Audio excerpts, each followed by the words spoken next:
Once upon a time, there was a kingdom that was ruled by an extremely paranoid king. He and his queen ruled for years, until the king one day discovered that his wife had been unfaithful. As was the style at the time, he had her executed and declared that he would take a new wife every night and would execute them at dawn to prevent any further infidelity. Clearly, this meant the king went through a lot of queens and eventually took the hand of the daughter of the court vizier. Now, the vizier was no fool, and he'd raised a clever and cunning daughter who had no intention of not seeing tomorrow. Every night when the king came to bed, she would tell him a tale so exciting and so captivating that he would become completely distracted with it. She made sure that the stories never ended before daybreak, always leaving him desperate to find out what happened next, and always buying her another day of life. This is the premise to the collection of folk tales known as 1001 Nights, one of the earliest compilation of stories from ancient Persia, Indochina, and the Arabian Peninsula. It's much more than a historical artifact though. It's full of stories that you'd recognise that have made their way into Western culture. Aladdin and the Magic Lamp, Ali Baba and the 40 Thieves, and the Voyages of Sinbad the Sailor. It's the blueprint for the series that we're going to have a look at today.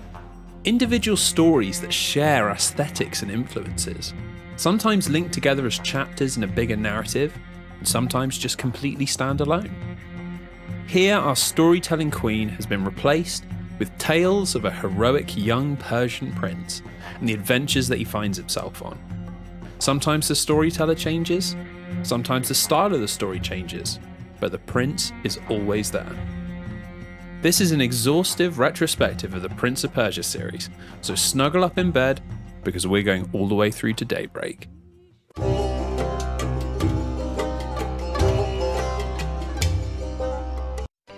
So, the place where it all began. Prince of Persia was born thanks to the creative spirit of Jordan Mechner, an astoundingly talented writer, designer, and director who's created multiple games, written multiple screenplays, and somehow found the time to create an Academy Award-nominated documentary in between it all. While he was studying at Yale, Mechner had created a few different games for the Apple II, with Karateka, fighting-focused adventure game, actually receiving full national publication and becoming quite a big hit. Not to rest on his laurels, Jordan spent the next 3 years working completely solo on his next big release, which would take the ideas of Karateka to the next level. The idea was to take the atmosphere and the spirit of films like Raiders of the Lost Ark and blend them with the Arabian aesthetics of 1001 Nights to create a unique video game experience in a setting that was often overlooked. In addition to a unique aesthetic, Mechner went about animating the game in a completely new way that had never been done before. He took rotoscope footage of his brother running, jumping, and climbing, and by going through the takes frame by frame, he was able to create incredibly fluid animations for 1989. I mean, just look at how smooth they are. Compared to Mario switching between 2 frames and just flying upwards, this is almost photorealistic. The game in question was, of course, Prince of Persia, and it was a smash hit. It sold absolutely bucket loads and went on to become one of the most ported games of all time, with appearances on over 30 different platforms. I decided to go in with the Super Nintendo version for this retrospective, for a few different reasons. Firstly, the graphics have seen a nice upgrade from the Apple II version, with way more detailed backgrounds and character models. It's also got quite a few additional levels, 20 versus only 12 in the original, with a lot of those original levels remixed to increase the difficulty or smooth out some of the more obtuse puzzles. There's also the whole playing with the Super Nintendo controller versus tapping keys on my keyboard. Platformers just feel right with a D-pad and buttons in a way that keyboards never will. Interestingly, you don't actually play as the Prince of Persia, instead taking up the role of a wandering adventurer who's won the heart of the Sultan's daughter. Unfortunately for our star-crossed lovers, the Sultan's evil advisor, Jafar, wants the princess for himself and imprisons our hero, who has to escape and rescue his royal girlfriend. I'm sure your mind goes straight to Jafar, the evil advisor from Aladdin, whose whole plan is almost identical to this 16-bit version, but Aladdin the film actually came out 3 years after Prince of Persia the game, meaning it's likely Disney who stole their premise from Mechner. While at first glance, Prince of Persia might look like any old 2D platformer, it's actually a ludicrously high concept game with a lot going on under the hood. The whole game takes place over the course of 2 real-time hours, which is how long you've got before Jafar's spell takes effect on the princess. Instead of a traditional live system with game overs and continues, you have unlimited attempts at each level, but you have to beat the whole game within these 2 hours. In between levels there are passwords to resume your progress, but how much time you have left is also saved, meaning you really have to get a move on. It's a cool system that ties the whole game together and demands that you really master different levels in order to beat them as fast as possible. For a game that's so simple mechanically, it's a really cool way of bringing some urgency to the gameplay, as getting lost or messing up a jump over and over really puts the pressure on. Mechna's also done a fantastic job of making the individual levels feel joined up into one cohesive whole. You complete each level by leaving through an ornate door, through which the hero ascends a set of stairs up to the next zone. It's a tiny touch, but it gives the whole game an upward sense of momentum. You start off in the Sultan's dungeons, built from crumbling stone bricks, where wooden scaffolds track a path through cave systems. After ascending a few levels, you're now in the depths of the palace, where pathways are lit by wall-hanging braziers, and windows look out over the cloudy seas. You can sense your proximity to the princess from just the environment you're leaping around in. Near the end of the game, huge jewels mark supporting pillars and boss fights take place in spacious throne rooms. It's a masterstroke of environmental storytelling that was completely alien not just to platformers, but really any kind of video game at the time. To be honest, the whole game just feels completely different to the myriad of Konami or Nintendo jump fests from the late 80s. Movement in Prince of Persia is based completely on momentum, with frames of animation mimicking those rotoscopes that Mechna took while he was developing the game. It means that while jumping has a real weight behind it, you gotta be really precise with where you're going. When I first started playing the game, it took me a long time to get used to it, as I was so used to the Mario-like system of pressing a button and my move being executed immediately. It might feel like the game is super sluggish, but once you get your head around the more realistic physics, it's actually really satisfying to move around, leaping chasms and climbing ledges with purpose behind it. That being said, even after I'd got my head around the movement, Prince of Persia is an extremely difficult game. It's clearly designed to be replayed over and over while you slowly master the game's levels and get your completion time down under the magical 2-hour mark. That's totally fine if you're a bright-eyed 10-year-old in the 80s with only one game to play and hundreds of hours to do it, but I can see why that might be frustrating to gamers with a more modern sensibility. There are blind drops that you can't see coming, hidden traps that instantly kill you, and some really quite obtuse ways to progress through the levels that involve making jumps off-screen. Some people might call it old-school bullshit difficult, and they might well have a point. I managed to beat the game in the end, but only through extensive use of save states, and consulting a long play every now and then when I was completely stumped as to how to get a gate open. Ultimately, given the game's unlimited lives policy, I don't feel too embarrassed about it. Although, don't judge me until you've slaved away trying to make the same jump 15 times in a row.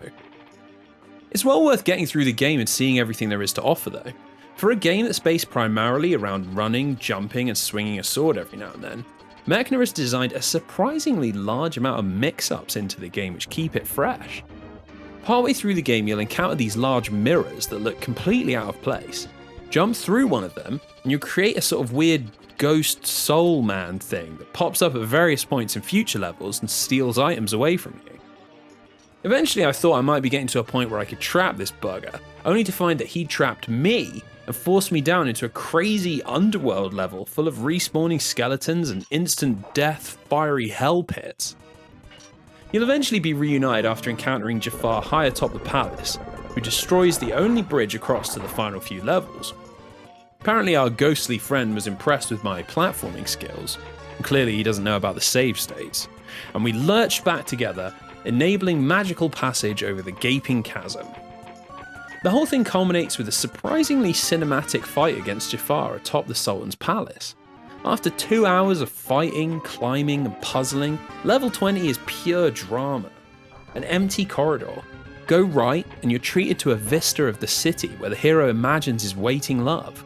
Go left and you're thrown into a multi-stage showdown with the villain.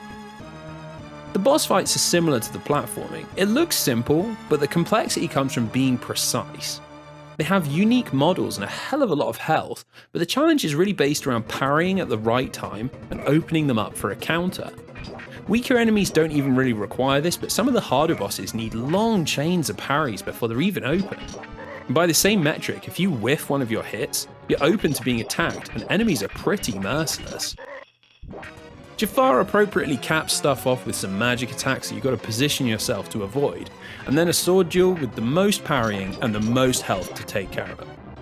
Sink your sword into him one last time and you're rewarded with scenes of a loving embrace from your now rescued princess girlfriend and the thanks of the Sultan. Not that it stops here. The Sultan is so thankful that he awards you the title of Prince of Persia and the freedom of the kingdom. Which I've got to say, rounds off things pretty nicely. What an awesome little game. We start off with a real bang here. I know that most people might think that a game from 1989 wouldn't hold up in the slightest, but I think there's a lot to like here. Given the indie explosion, we're absolutely drowning in old school inspired 2D platformers once again, so the idea of a game that messes with some of those expectations actually hits home just as much as it did 30 years ago. It also reminds me of games like Limbo and Inside quite a lot, a cinematic platformer that isn't always trying to be about speed and execution, but has time for storytelling moments and atmosphere. Considering I'd never played it before and had relatively little expectations, this was a real surprise to me. I heavily recommend you check out the SNES version at the very least. The only possible issue is the difficulty. But if you don't tell anyone about my save states, I won't tell anyone about yours.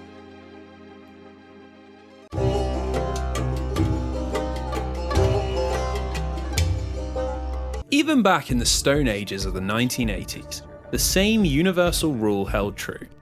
If it sells well, they will make a sequel. Prince of Persia was a huge success and made Jordan Mechner essentially famous within the gaming world.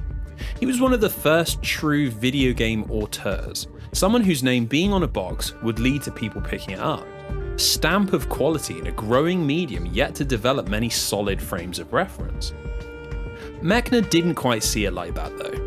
As I mentioned earlier, he was a man of many talents and had other ambitions beyond just cranking out a bunch of sequels. It's odd to picture that in 2021, that someone might create a hit video game and then just move on to something completely different, but that's exactly what he did.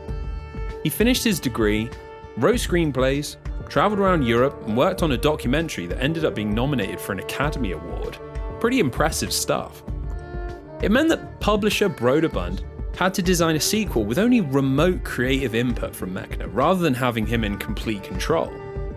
What we got from this new partnership was something that's much more ambitious, but lacks a lot of the tight design found in its predecessor. Before we even talk about the game, we've got to discuss the glaring differences between the MS-DOS version and its SNES port. The MS-DOS version plays pretty much identically to the last game, only this time incorporating a lot of the visual and aural improvements from its ports. It's the sort of huge step up in graphics that we rarely see anymore.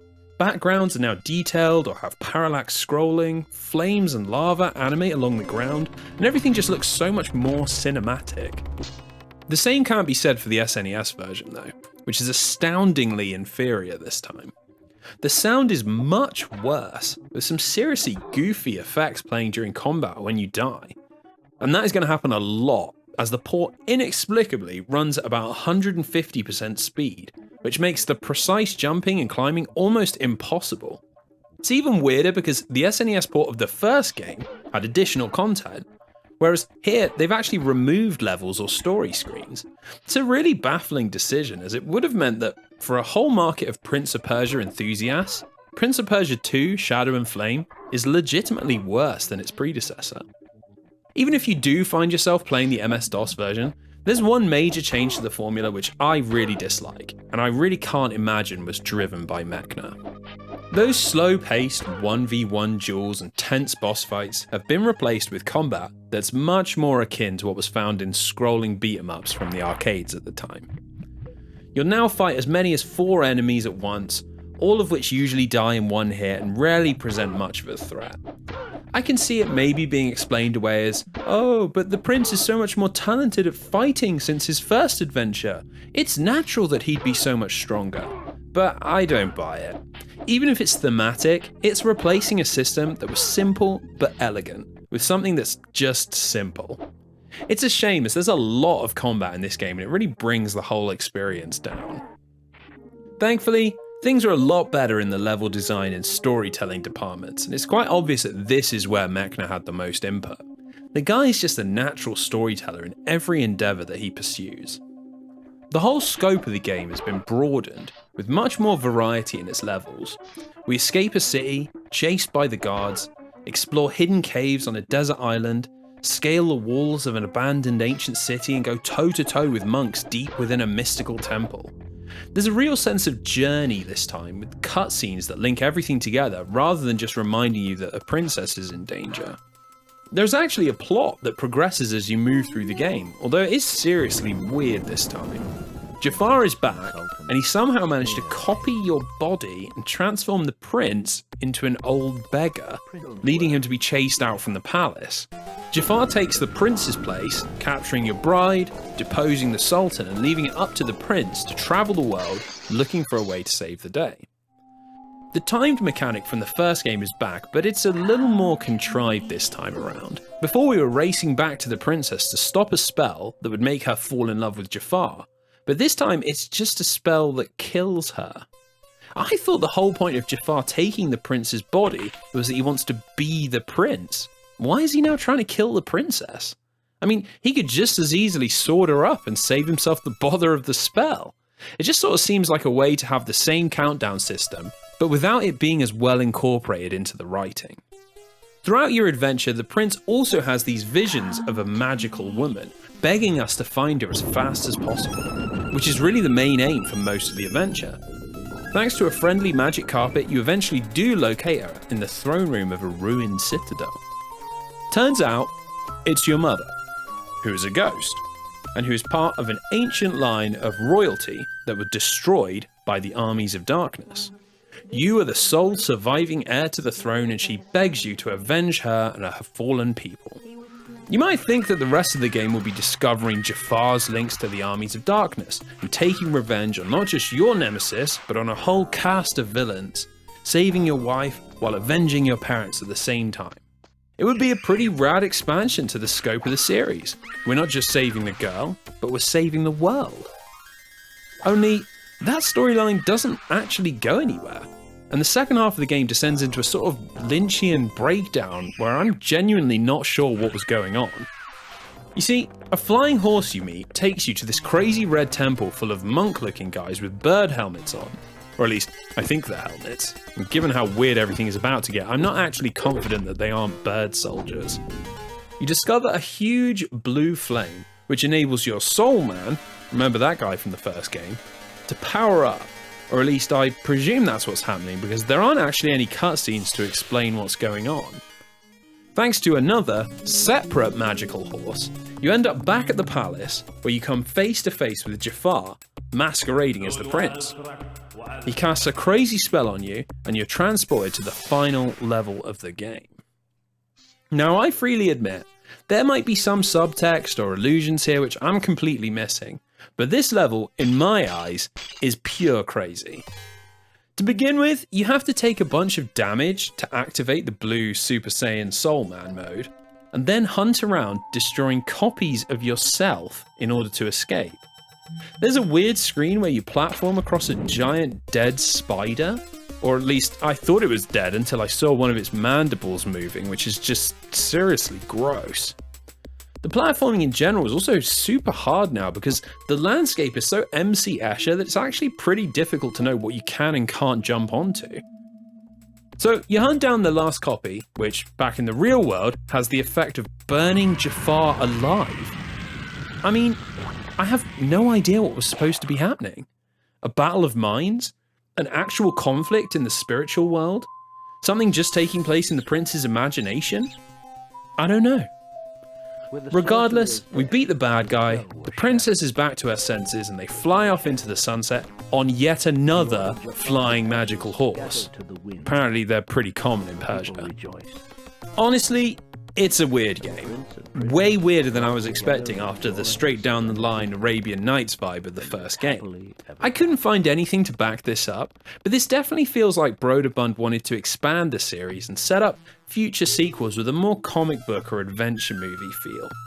We've got a wider world with bigger conflicts and an attempt to make the game more exciting overall rather than the taxing, patient challenge of the first game. I think it shows that Mechner wasn't top to bottom involved as well. The game really has some cool elements like the level variety and the cutscenes, but is also really uneven. I can't imagine that Mechner, a man who was hesitant to even include combat in his original game, was on board with the idea of final fight beat-em-up sections in his version of Persian fairy tales. Ultimately, it's still a good game, just not quite as good as the original Prince of Persia. Mileage will totally depend on how much you like the bonkers back end of the game and the emphasis on fighting. Just make sure that you never touch the SNES version, which can stay on a desert island for all I care.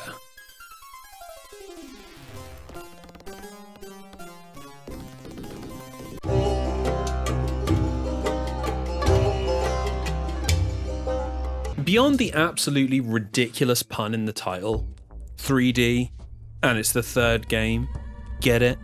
There are a few things that we need to address straight out the door with this game. I literally could not play this game. I know that sounds absurd, especially given the lengths that I've gone to in order to make this retrospective as thorough as possible, but it is not possible in 2021 in the UK to play Prince of Persia 3D. Well, that's not entirely true. Let me explain. If you have a functional Windows 98 PC and a copy of Prince of Persia 3D, you can play it. Similarly, if you have a region-free Dreamcast and a copy of the US-only port Prince of Persia Arabian Nights, you could play it. I sadly have neither of these things, which means I was relegated to YouTube videos, developer interviews, and a very vague childhood memory. That's right, I did actually play this game as a kid, round at a friend's house. I remember almost nothing about it other than that neither of us liked it. It was hard to control, and a sense of confusion colours the scenes in my mind. I'm pretty sure we didn't get far in it at all. And from the sounds of things, that's an experience most people who played the game had. It was a critical and commercial failure, essentially killing the brand as it was known in the 90s. Once again, Jordan Mechner was only involved in an advisory role, although this time he was even more distant from the key decision makers. He's on record saying he didn't even really like the project, comparing it unfavourably to Tomb Raider, and sort of politely saying that it wasn't anything like he'd have designed had he had full creative control. So given the game's poor reputation, I wasn't going to shell out for a region-free Dreamcast or build a custom retro PC. So I did the two things that meant I'd surely have a bulletproof understanding about this controversial entry. I watched the cutscenes on YouTube, and I watched a speedrunner blast through the whole thing in less than an hour. It feels weird to criticise the story after the fever dream that was Shadow and Flame, but 3D is somehow much more simplistic and at the same time much weirder. We're the same prince as in the last two games, but now rendered in glorious 3D. I say glorious with an overwhelming coating of sarcasm because honestly, I hate the art design here. It's not even that it's early 3D, which can always look a bit janky when you look back from our ivory HD 4K towers. Every character just has horrible proportions and this really strange sort of Nickelodeon look to them. It's really weird because if you watch part of the making of documentary, they were clearly going for a realistic look. I'm not sure what happened in between then and release to make it look like this. The odd character design choices go even further though. The villain of the story is the Sultan's nephew, Ragnar, who just so happens to be half man and half tiger, which is never explained. Ragnar was apparently promised the princess's hand in marriage, which the Sultan conveniently forgot about when the prince married her instead. The Sultan's brother Asan is extremely upset about this, and murders the Sultan and gives the princess to his son, who whisks her away, prompting yet another dash across the world to save your wife. It's just all a mess of tropes and ideas without ever really forming into a proper story. Hassan wants Ragnar to marry the princess so his family can take over the throne, but then he just kills the Sultan and takes over anyway.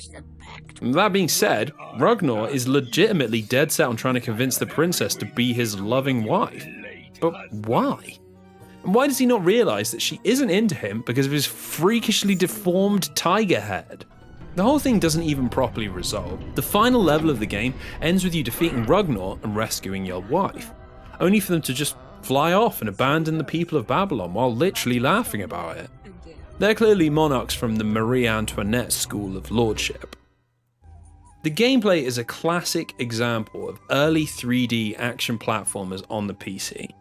Slow, confusing, extremely long, and just top to bottom tedious. They've clearly tried to really focus on bringing the experience of the MS-DOS games into the third dimension, and actually in the making of video, it's pretty much all they talk about, endlessly going on about how focused they were on preserving the legacy of the original games and updating them for a modern audience. The issue is that, really, that's basically all they've done. The game is actually sort of amazingly unambitious for a series that began as such a high-concept subversion of the platforming genre. The prince fights enemies one-on-one, he pulls himself up over ledges, and he has to walk carefully around spike pits. It's all incredibly familiar despite a completely different perspective guiding it all. What's potentially even more damning is that the game just isn't designed that well. The rumours on the internet are that funding was cut partway through the game, which would make sense as the game is famously buggy, often just crashing completely, and really isn't particularly intuitive, which smacks of a lack of playtesting. The prince's jumps are all just a little bit further and higher than you'd expect them to be, which can mean ledges that seem out of reach are actually the destination you've been scrambling around looking for. On top of just not having the flow of previous games, the levels themselves are utterly labyrinthine, with the same textures plastered over every wall and not a map in sight. It's just all not very fun. What is fun though, is how badly the speedrun breaks the game. I watched a run by Epic Dude Guy at the ESA Charity Marathon from 2018, which thankfully usually involves the runner explaining just what the hell is going on. Epic Dude Guy clearly knows the game inside out, where certain enemies will run to, exactly where to jump and where to fall in order to progress through the game with almost no mistakes. What makes the speedrun especially funny is that it employs a very specific and so hilariously basic trick to separate itself from just a really high skill playthrough. Essentially, by alt-tabbing out of the game, something breaks within the game's programming, and your position when you alt-tab back into the game is just a few units forward of where you left it. It's just such a hilariously simple programming mistake that has such a massive impact on the game. Locked gates? Not a problem. Raised drawbridges? Don't sweat it. There's nothing that exiting out of the game won't be in a few quick key presses. In true speedrunning fashion, this alt-tabbing has been turned into a single button press assigned to a macro, meaning through a combo of quick saving and alt-tabbing, Epic Dude Guy flies through the game literally faster than is physically possible. I mean, it's still pretty damn slow, but considering the speed the developers would have you moving at, it's pretty impressive, and just damn funny to see the Windows desktop being legitimately used in a speedrun. Unsurprisingly, Prince of Persia 3D sold pretty poorly, and essentially led to Broderbund shelving the franchise. Mechner had been pulling further away, working on other projects for a while now, but at the failure of Prince of Persia 3D, he officially went into development retirement, burnt out with what he felt was a studio interference in his creative baby. The franchise went dormant without so much of a whisper of what would come next.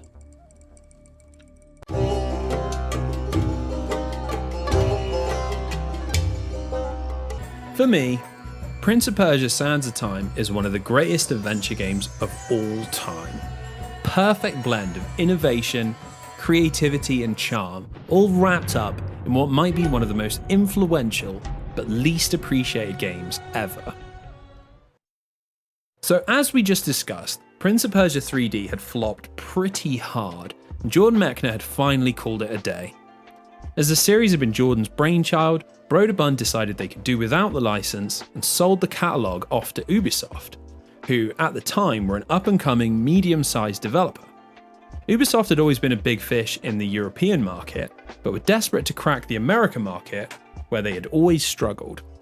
Their plan was simple: pick up an existing IP which carried some name recognition, and then set a newly formed team to work, creating a completely fresh adventure game. They'd also jump over from home computers to home consoles, hopefully capitalizing on the booming popularity of the PS2, Xbox, and GameCube. That being said, it wasn't an all-in experiment.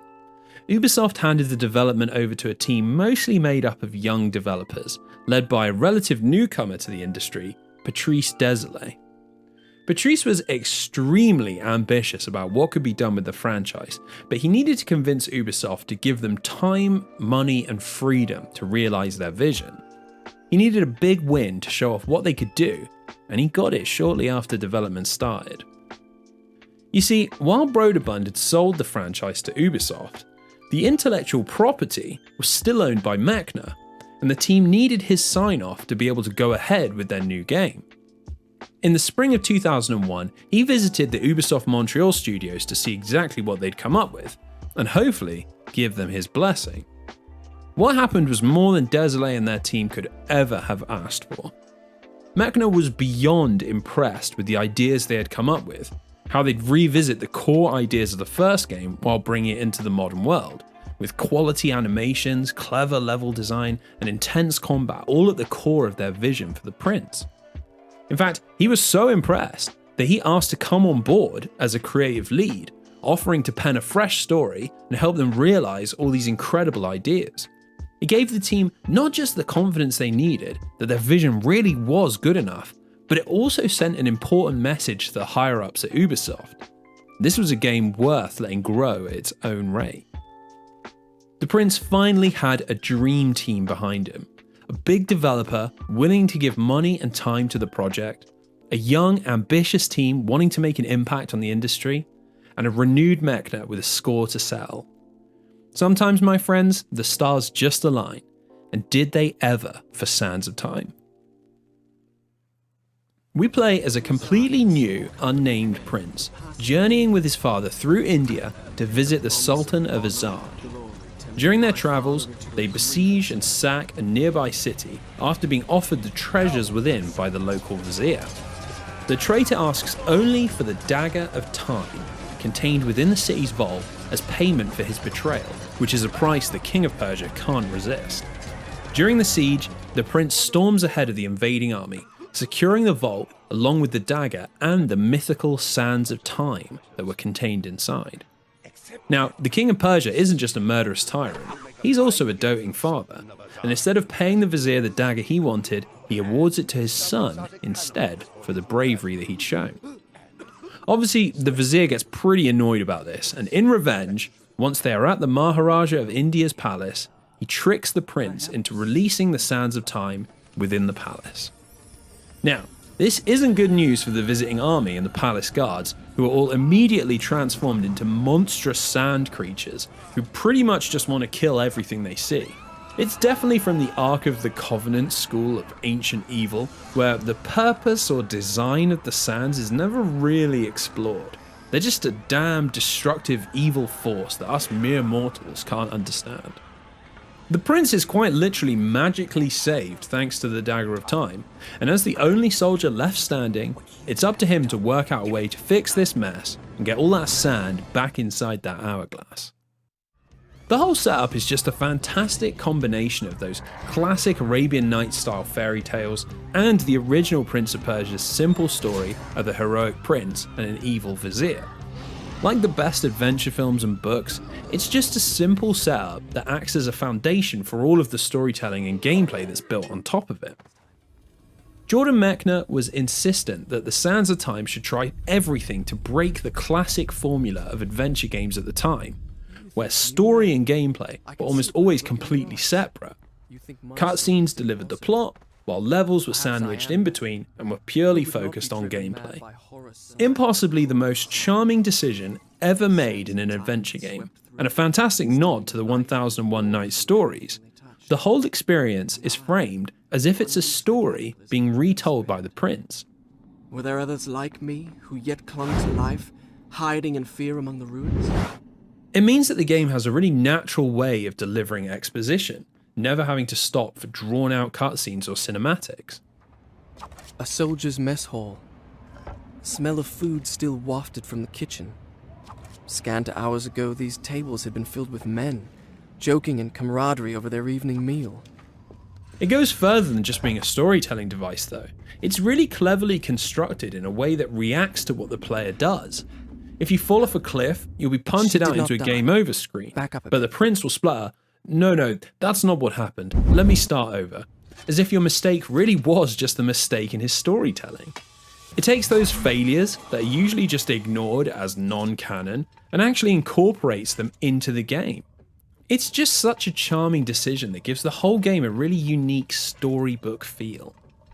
Thanks to the fact that most of the dialogue is simply audio that runs over the gameplay, rather than expensive and complicated cutscenes, it means that we get a lot of dialogue, and the prince becomes really quite fleshed out as a character, and goes on really in-depth development during the course of the game. He's always speaking to himself, musing on things that have happened, second-guessing his decisions or imagining how future events will play out, in a way that's strikingly realistic for a game about magic time powers. He starts the game as an arrogant, self-interested noble, concerned only with personal glory, but throughout the course of the game, he becomes a much better person. A lot of this is thanks to the only other major character who isn't an evil vizier, Farah, the daughter of the conquered Maharaja, who the prince is accompanied by throughout most of the adventure. She's actually written really well, and is almost a subversion of the princess from the first few Prince of Persia games. This is a female protagonist who can not only look after herself in battle, but has her own ambitions and doesn't put up with the prince's bravado. She calls out his arrogance, his assumption that she'd be secondary to him in a way that actually feels really fresh in an adventure game, even by today's enlightened standards.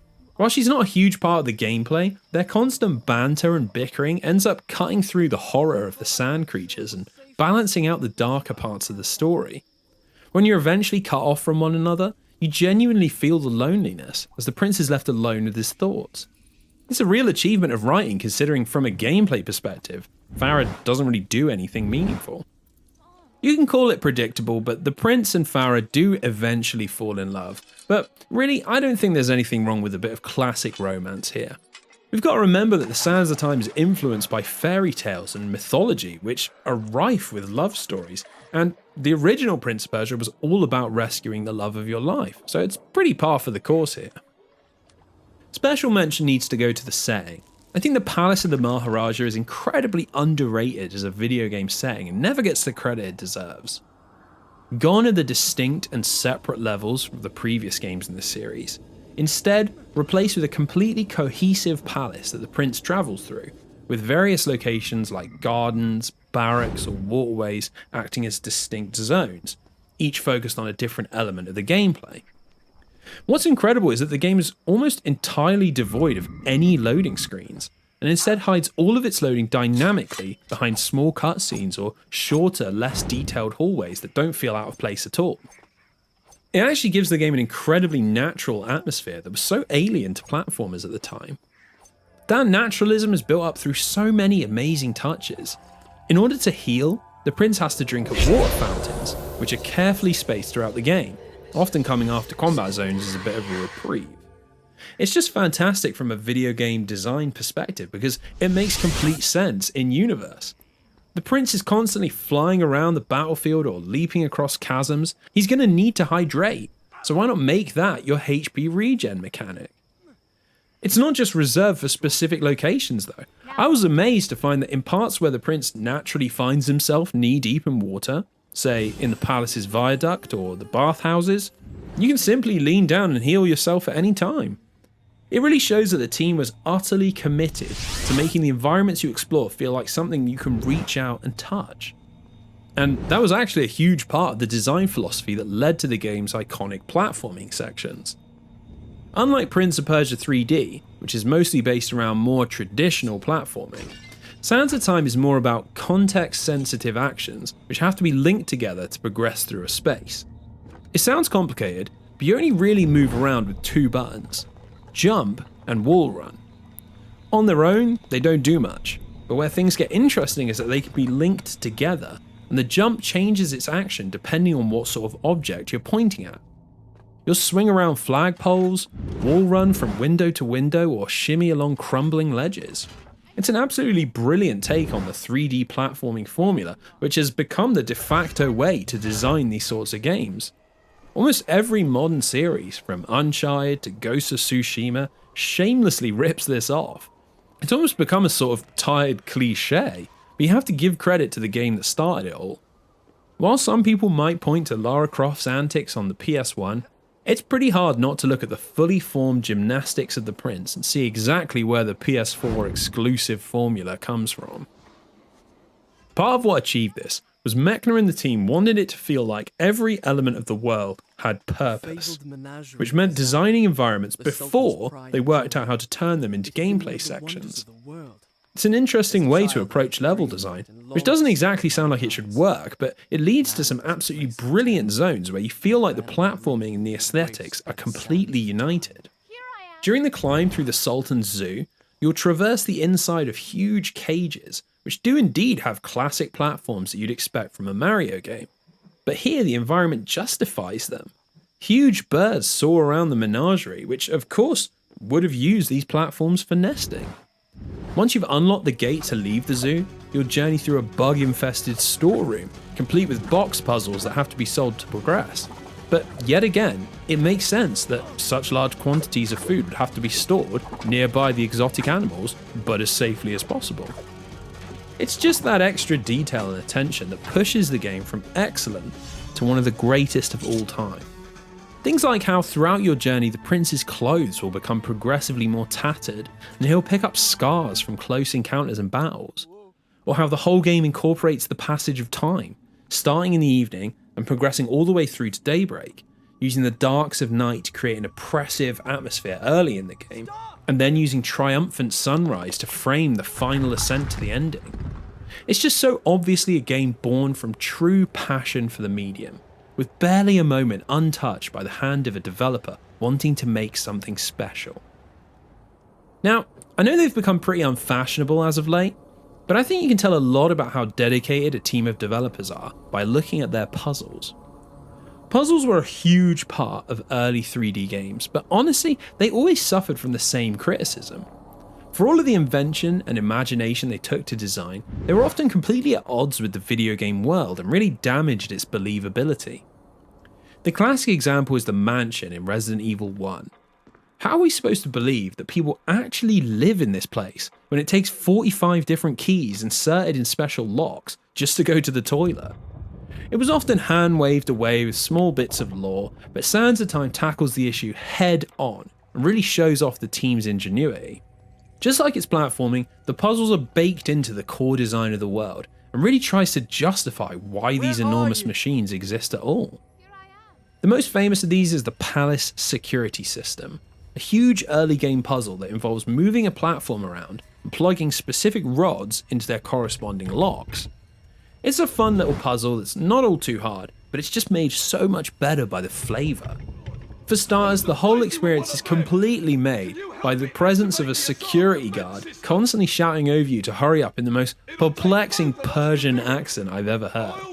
I find his pure exasperation if you make a mistake absolutely hilarious, and despite how ridiculous it is, it does genuinely add some tension to the situation. Careful! Think ahead! What makes it particularly good is that there's a genuine reason that it's difficult to turn the palace's defences on, which justifies the complexity of the puzzle. You see, the defences are pretty out there. Spinning saws that run along walls, huge spiked poles that move back and forth across hallways, and spiked floors that skewer anyone that walks across them. It does legitimately make sense that in a palace full of servants, guards, and concubines, you might want this to be difficult to activate. It's brilliant on a whole different level because it not only justifies itself, but it also justifies the traps which plague the platforming throughout the rest of the game. The team had clearly thought, why exactly would there be spikes all over the floor in the Hall of Learning? And I think this is a pretty fantastic resolution, genuinely a really clever bit of video game design. The final pillar of the game is the combat. which sadly to say has probably aged the worst out of all of the gameplay elements. It's not that it's bad, it's just somewhat simplistic, and other series that would come after, like Devil May Cry or God of War, would really show what can be done with this format. You have your basic attack, block, and dodge, and where things get different is that you can't actually destroy enemies. Instead, you have to knock them down and then absorb them into the Dagger of Time, which sounds like an interesting take on third-person action, but ends up being a bit of a chore. The problem is really that because you're only ever looking to knock enemies down, there isn't really a deep enough spread of moves to perform that make the combat really strategic or pulse-pounding. There are a few contextual moves you can do, either by leaping straight over enemies or bouncing off of a wall to dive through them, and both are by a million miles the strongest attacks in your arsenal. It means that the combat almost entirely revolves around spamming these moves and sucking up as many enemies as you can before they get up again. What saves the combat is that it just looks and feels great, even if it is extremely repetitive. Those animations which were used to get Mechna on side still look absolutely fantastic, and you really do feel like a sort of Persian hyper ninja, flipping around the battlefield and flying through the air. The game's at its best when it's blending all three elements, puzzles, free running, and combat, into one cohesive whole, and the further you get into the game, the more this happens. One of the best sections of the game is the Hall of Learning, which is an impossibly tall library that requires the prince to fight and climb his way to the top, all while solving a puzzle that lasts the entire length of the level.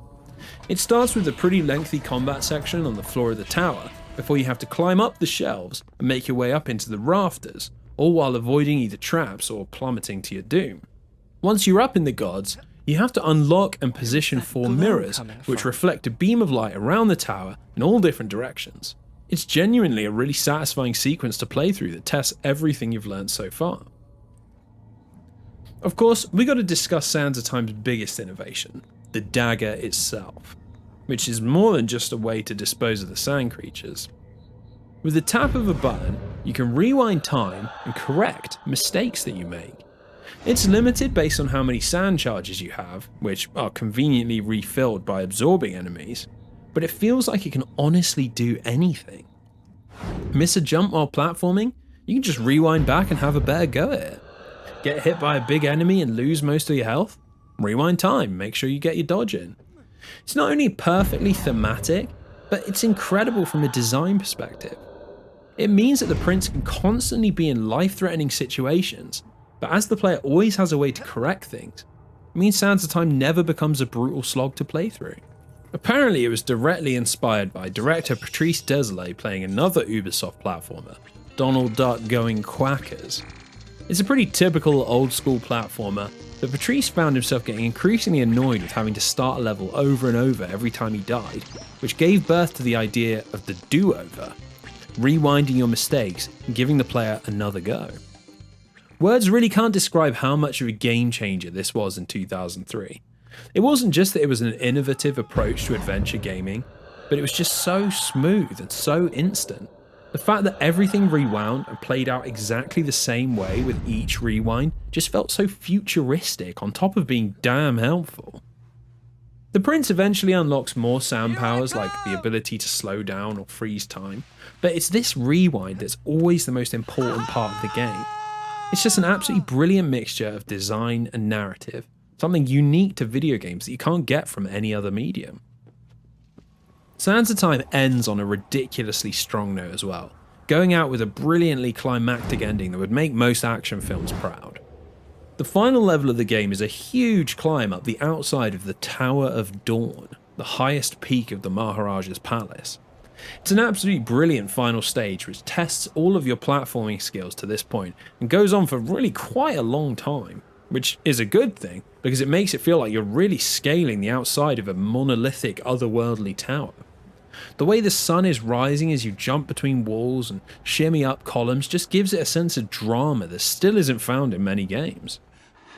When the prince finally reaches the top of the tower and corrects everything with the Hourglass of Time, he finds himself right back where we started the game, the night before the siege in India where we did the tutorial level.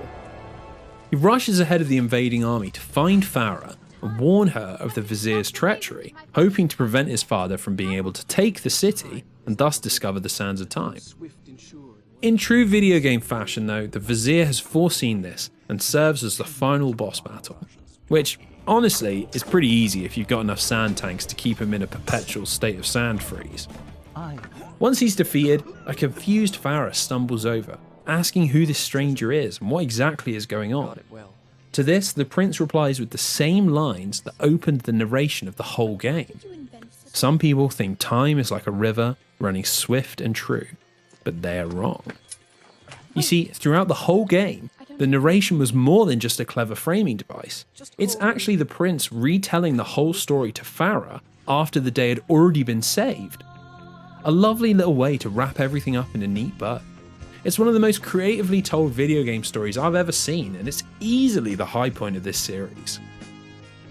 It goes without saying, if you've not played this, you've really got to experience it. It's a joy in the way that a classic movie or television show is, and its influence just absolutely screams from modern popular games. A whirlwind blend of combat, exciting narrative, puzzles, and incredible environments. Truly, it's one of the best games ever made, and is the prince at the absolute height of his powers.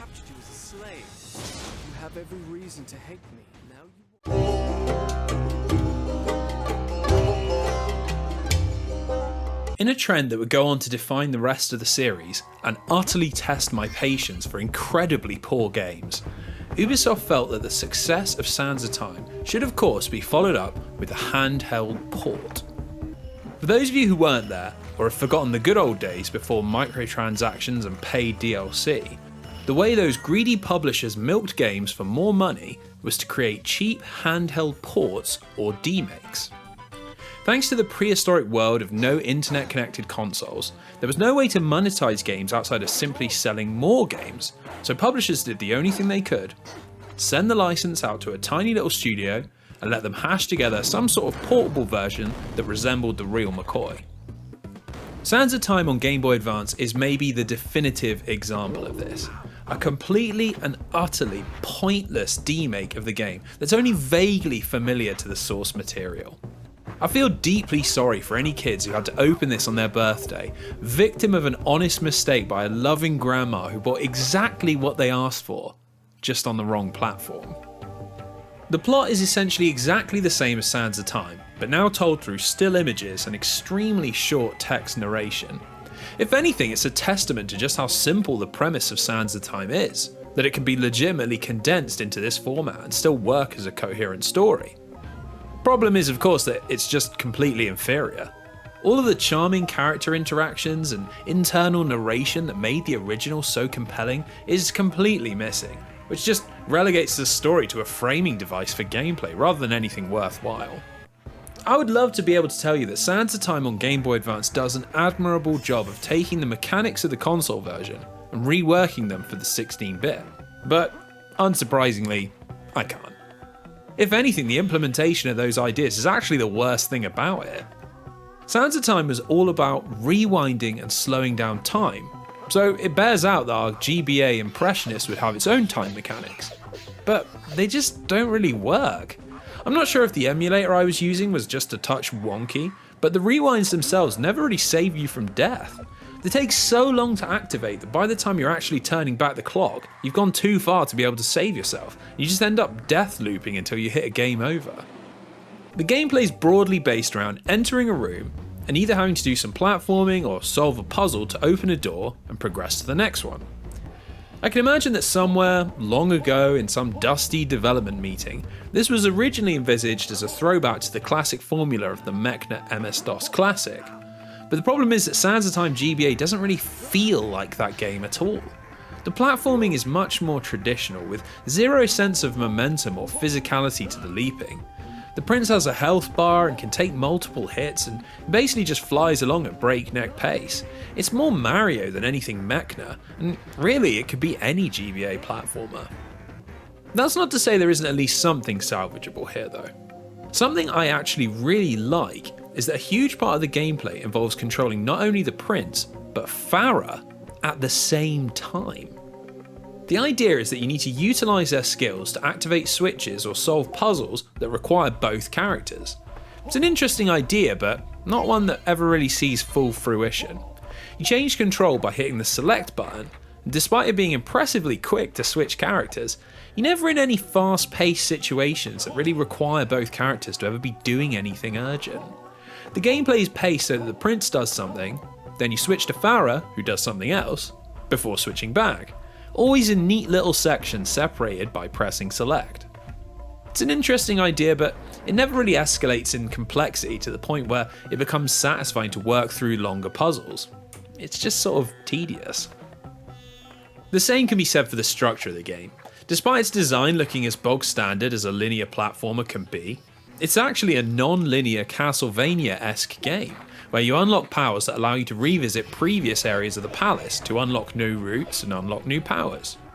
Now, I am a huge Metroid and Castlevania fan, and the idea of a Prince of Persia game that goes full Symphony of the Night with sound powers and free-running traversal is just the stuff of dreams. Only, don't set your sights on this being anything like that. Most of the backtracking is pretty forceful and not really the same wandering exploration found in those games. It's also got to be said that because the structure of the levels is so heavily based around individual rooms, the game just doesn't feel good to move through. Metroid and Castlevania work precisely because the more of the game you open, the faster you become at moving around, and Sands of Time on GBA completely lacks that. Final mention needs to go to the combat, which is essentially a complete afterthought. You have exactly one attack, which is a sword swipe, and most enemies hardly even fight back, meandering around on set paths like Goombas in the Mushroom Kingdom. The high point of the whole game is the Griffin boss, which was apparently cut at the last moment from Sands of Time on console, so it's nice that he gets a little 2D cameo here. Unfortunately, that high watermark is about 2 inches off the floor of the deep end of the pool. This is one of those games that I'm sure almost nobody has actually played, and therefore I have absolutely no issue slapping it with the big old "do not play" sticker. Maybe if it had an original story it might be worth checking out if you're a super fan, but because the gameplay is so inferior to other similar games, I just can't think of a single reason to dive into it. There are just so many other, better games that play like this. It's not worth the time.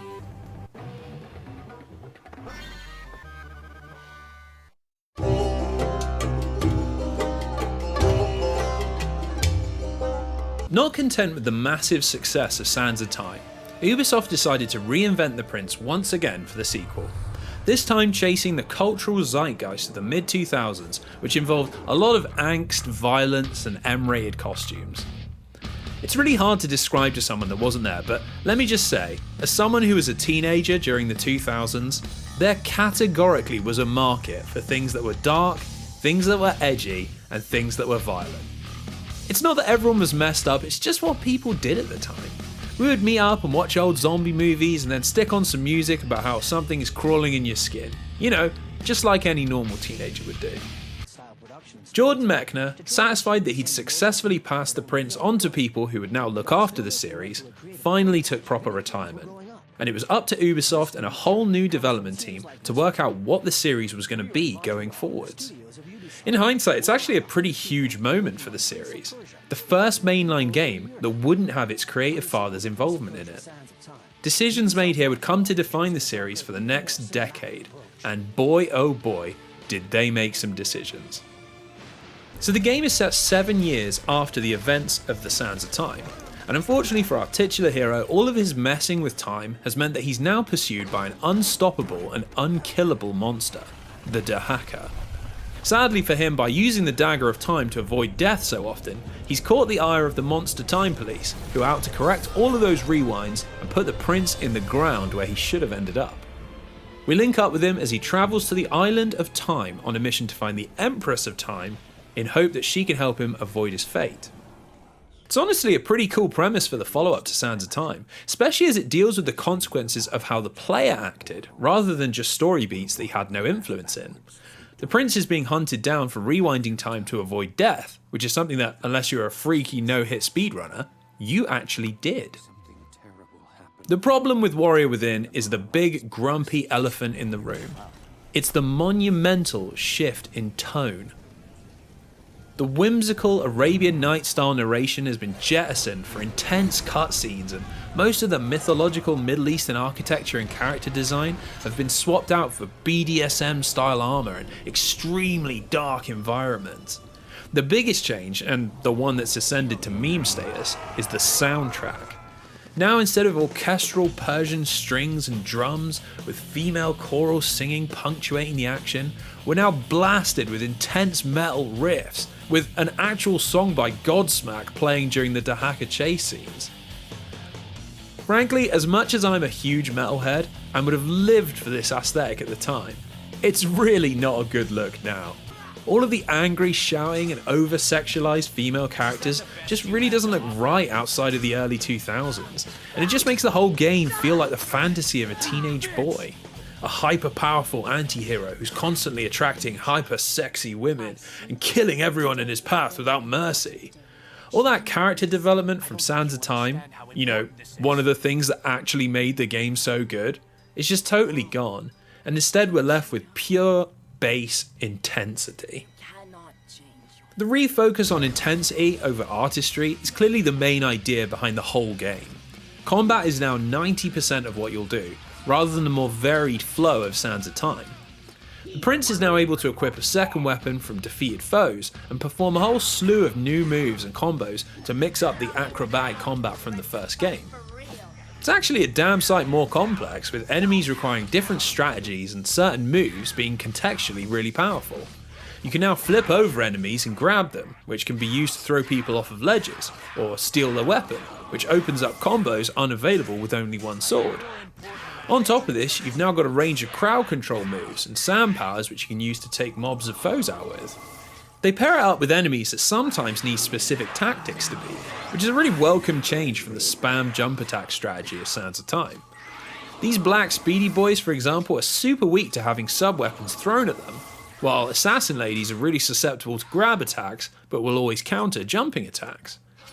It brings a much needed sense of decision and strategy to the combat, which was previously pretty lacking, and considering just how much fighting you do over the course of the game, it's good that this element was massively improved. The game takes place entirely on the island of Time, where you quickly discover that you can travel between the present day, where everything lies in ruins, and the past, where the island stood in its full palatial glory. The whole island actually looks pretty amazing for a PS2 game, with some astoundingly long draw distances that really add a sense of mythologically massive scale to the setting. Towers feel like they really are massive, and there's some really good use of fixed camera angles to add a sense of drama to the exploration. The time travel also makes for some pretty interesting levels, like the Garden Tower, where you clamber around the ruins of an arboretum in the present before teleporting to the past and swinging between branches of trees. It's a pretty cool way to mix up the gameplay while staying right on theme. On top of this, the island is sort of open in how you can approach it. The prince quickly decides that in order to stop the Dahaka chasing him, he'll need to travel back in time and stop the Empress from ever making the Sands of Time. In order to get to her, he needs to activate 2 towers on either side of the island, which you can tackle in whatever order you like. In fact, you can actually go wherever you like at any time. And while the story is totally linear, you're free to wander the halls of the island and go where you please. It sounds interesting in theory, but in practice it can actually be pretty frustrating, as it's not always totally clear where you need to go. And if you accidentally head down the wrong path, you can end up locked into 30-minute plus sequences of freerunning as you try to get back to the correct portal. It really highlights the issue with trying to do a more open Prince of Persia game. The freerunning, while a really fun travelling mechanic, is extremely designed with one specific way to move from point A to point B. It actually lends itself to more linear gameplay far more than open-ended exploration, because most hallways are designed just as one-way systems. The freerunning itself also feels a little different to Sands of Time. It takes place in short bursts rather than the extended climbs like the Tower of Dawn or the Maharaja's Library. Again, it's a shame, as I really enjoyed the feeling that you were edging further and further into the sky with no way back. In fact, there's a few elements of Sands of Time which are conspicuous in their absence. All of the puzzles have now been removed, which is an odd choice considering they were one of the highlights of the previous game. But I suppose head scratching doesn't really fit with the all-out action vibe they were going for. The biggest miss is easily the prince's internal monologue, Although, considering the prince's new voice actor, that's maybe not a bad thing. It's a real shame because one of the biggest elements missing from Warrior Within in general is the lack of any context as to how the prince ended up so massively different from when we last left him. More internal dialogue could have solved this and added some much needed personality to the characters, because honestly, everyone is pretty two-dimensional. I've also got to say, I feel like the wheels come off the game pretty hard in the final few hours. After defeating the Empress and discovering that it hasn't actually stopped the Dahaka, the prince escapes into the depths of the island where he discovers the Sand Wraith, a creature he becomes who can operate outside of time and whose powers he can use to save the Empress and stop the Sands at the same time. The Wraith works differently to the prince in that he has unlimited sands, but has health that constantly drains away unless you drink a save point. It's meant to make for hurried, frantic gameplay, but the issue is that it just trivializes all of the combat encounters and platforming. You can now just spam your most powerful sand powers and just rewind every single time you make a mistake.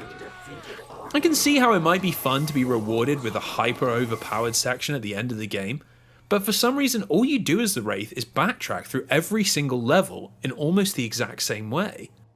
For a game that's supposed to be all about exciting intensity, it's an absolutely mind-blowing case of padding the game rather than coming up with anything fresh. Also, the true ending of the game is inexplicably hidden behind getting every single life upgrade, something I genuinely wouldn't have been able to do the first time through without a walkthrough. It unlocks the most powerful sword in the game, the Water Sword, which can actually hurt the Dahaka and allows you to put it to rest once and for all in a hidden boss fight. It just doesn't massively make sense to me though, especially because the Sand Wraith has been sustained by water, and there hasn't really been any other mention of water being some sort of anti-sand person thing, other than in this convenient Deus Ex Machina at the end of the game. Your reward for doing all this is an extremely weird sex scene that looks like something from Tommy Wiseau's The Room, and a short teaser that kind of sets up the sequel, although, as we'll find out later, not really. Personally, I think how much you enjoy Warrior Within will depend entirely on how much of the edgy 2000s aesthetic and writing you can stomach.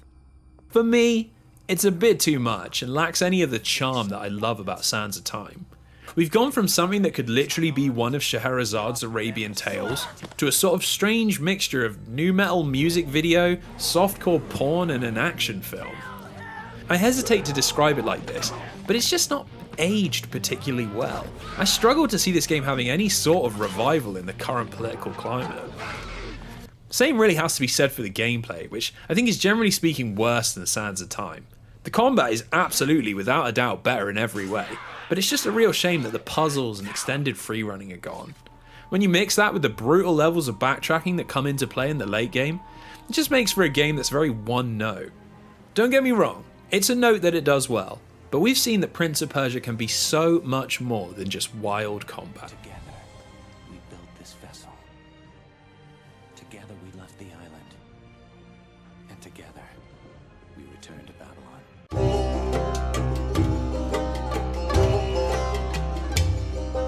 For some reason, a year later, we got a full, uncompromised port of Warrior Within to the PSP, which is exactly as weird and surprising as it sounds.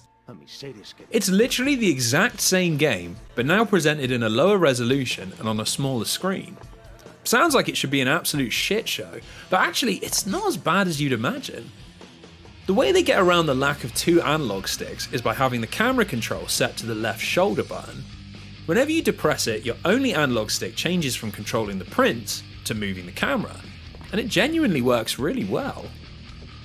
Warrior Within actually uses a lot of fixed camera angles in order to gently direct the player where they should be jumping or climbing next. So you don't actually need to adjust the camera as much as you'd think. On top of this, during most of the combat sections, the camera pulls out to a wider shot, so you can really see most stuff without having to change anything. It's actually pretty surprising that more games didn't implement this sort of system. The Dreamcast and N64 were absolutely plagued by horrific camera controls in their 3D games, thanks to only having one control stick. So it's kind of baffling to see it resolved so cleanly, years after developers gave up trying to solve this puzzle. Where the PSP lets things down is that the performance is really spotty. which is unsurprising as it's exactly the same game, but running on a handheld with a fraction of the power. The loading times are noticeably long, and there are now extra load times that pop up during free running sections, which are really unwelcome and ruin the flow of leaping around a level. It gets even more annoying when you accidentally miss a jump and fall down through a loading zone, which means you have to wait for the game to load, then die, then rewind, and wait for the game to load all over again. It just feels like pure time wasting. Where things differ from the console version is there's now a few extra zones that have been designed from the ground up for Revelations. They're mostly quite lengthy free-running sections, so I think they were made in response to the criticism that Warrior Within didn't really have enough of that. And while I wanted that, I'm not sure these particularly work. They feel dropped into the game at really random points and break up the flow of the island pretty badly. The old Island of Time was really a central hub with 4 different paths that led off to 4 key zones in the game. In the PSP version, there are now absolutely cavernous detours you have to take, which don't really add anything to the feel of the island, as they're mostly indoor areas. They don't have a different aesthetic or new gameplay, just more free running and ultimately more backtracking. They're also really weirdly difficult, which I appreciate might just be me and my poor skills, but it really felt like they hadn't thought about where in the game these would come. There's a section added near the start of the game that plunges you straight from basic jumps and simple traps into some really lengthy, complex platforming. It just feels weird, and it's not really what Warrior Within needed more of. The question really is if being a handheld is worth the worst performance and totally superfluous extra zones. It's kind of amazing that I could finish Warrior Within on PS2 and then immediately go and play essentially the exact same game while sitting on my sofa. Personally, it wasn't enough to beat it all over again, and I found it generally speaking worse than the console version, but I will accept that for some people there is definitely a world where this is the definitive way to play Warrior Within.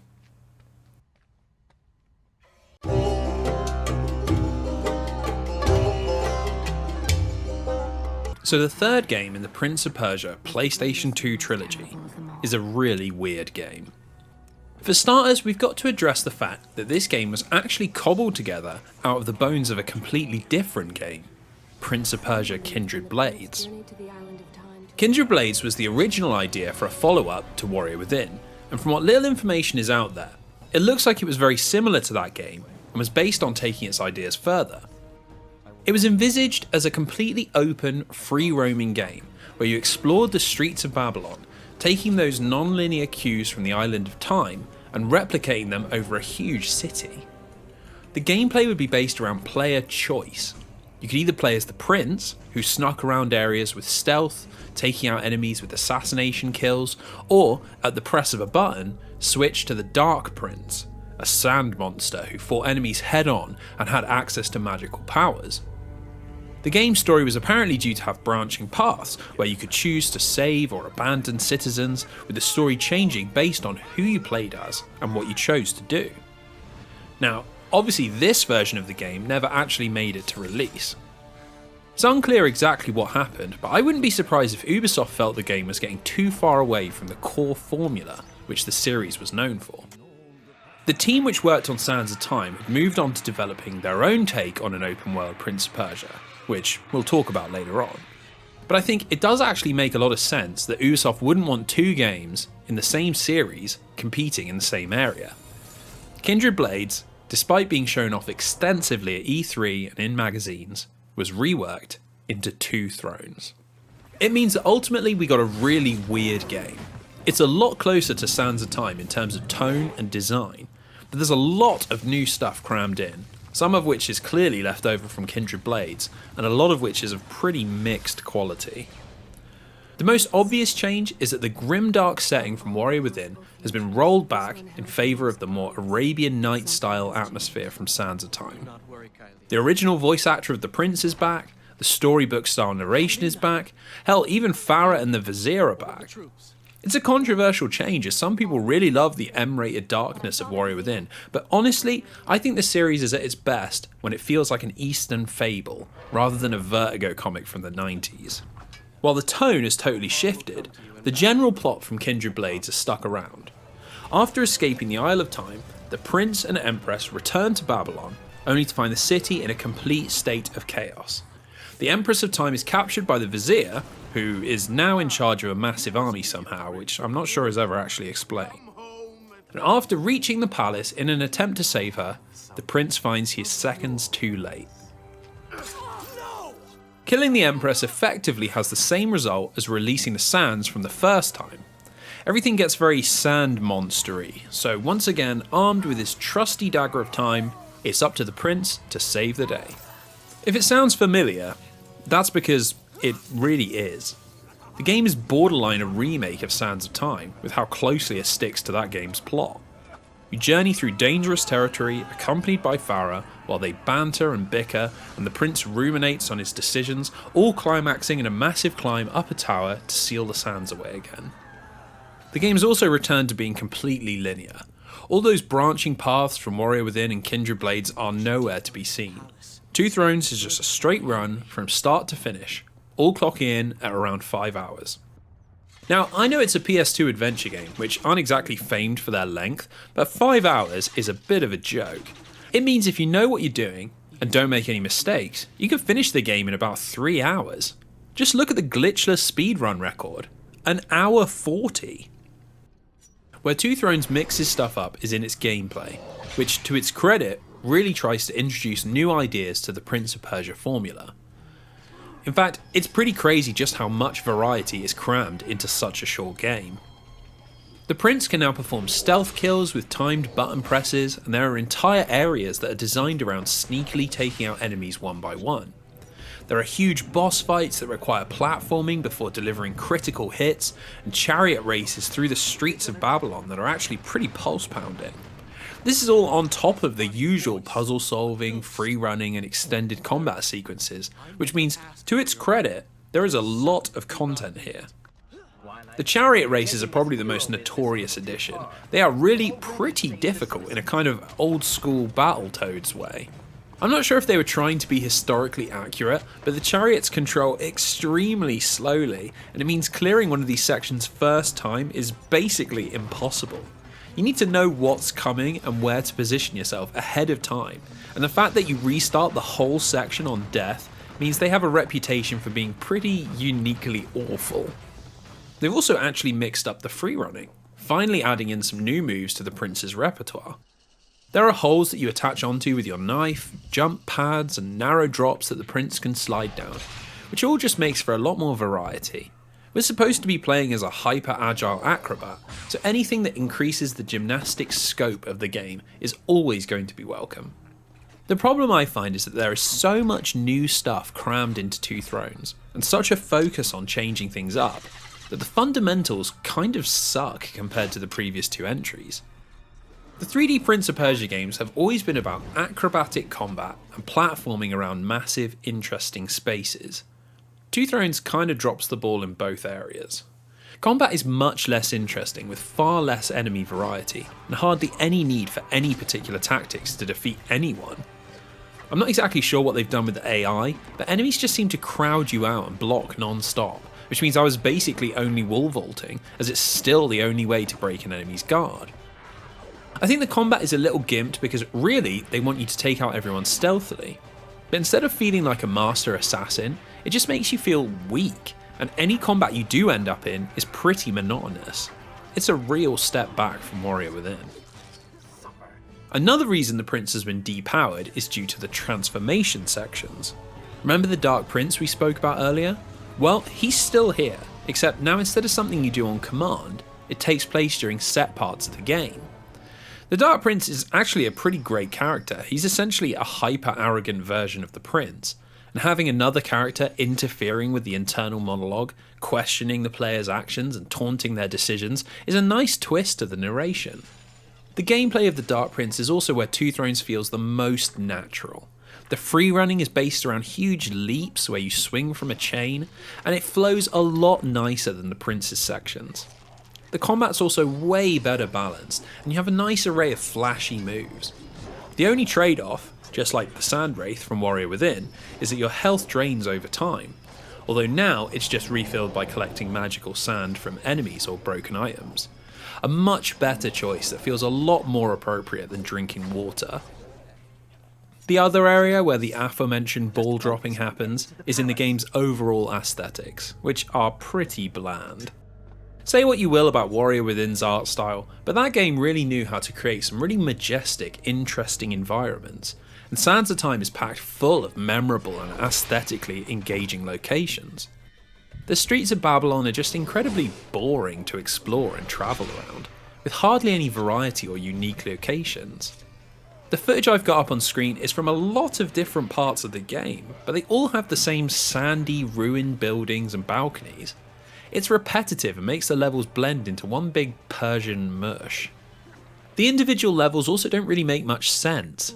There isn't really any explanation as to why there are jump pads all over the homes of the people of Babylon, or why shutters open from switches that are on the outside of buildings. There's just a lot less flair to the design of the levels. Where we used to climb on cracks or ledges that felt like they had a reason to be there, this feels more akin to a Mario level, where platforms exist solely to be jumped on. One of the most notable changes is how we now get these big set-piece boss battles, although one in particular drove me to the point of near madness, something I never thought this series would do to me. These two massive Babylonian assholes are the twin bosses, and they were an absolutely torturous low point in the series for me. For starters, this game doesn't have a lock-on system, so we're already into pretty dicey territory with a two-man boss fight. They move around so much, and the prince is constantly switching targets, which makes a huge amount of your attacks just completely whiff. It also completely messes up the dodging. You roll in a sort of arcing semicircle around your target, which makes it super hard to get out from between them. The strategy for the fight is to hit the sword guy, which makes the axe guy do this big jumping overhead, which opens him up.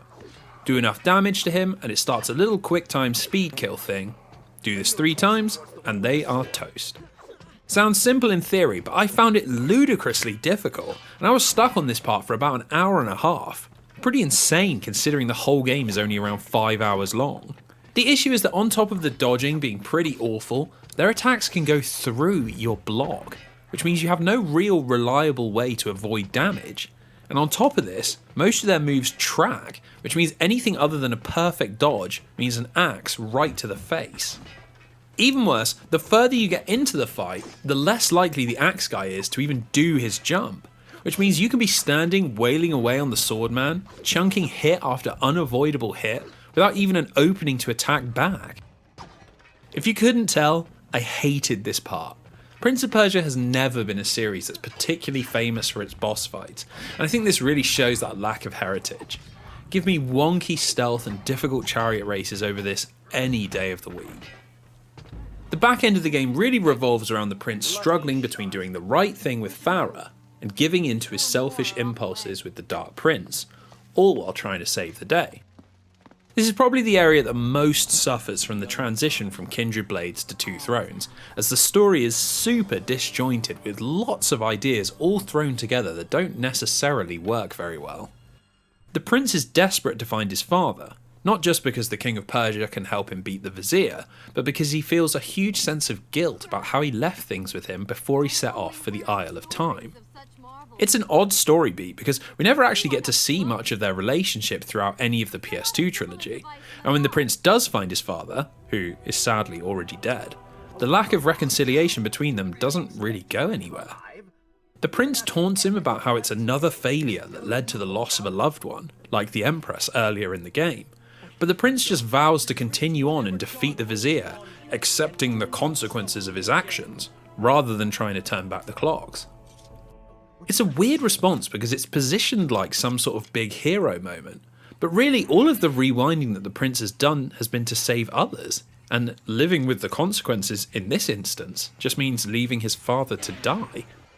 It's an odd attempt at creating a sort of moral core to the story, but I'm not exactly sure what point they're trying to make.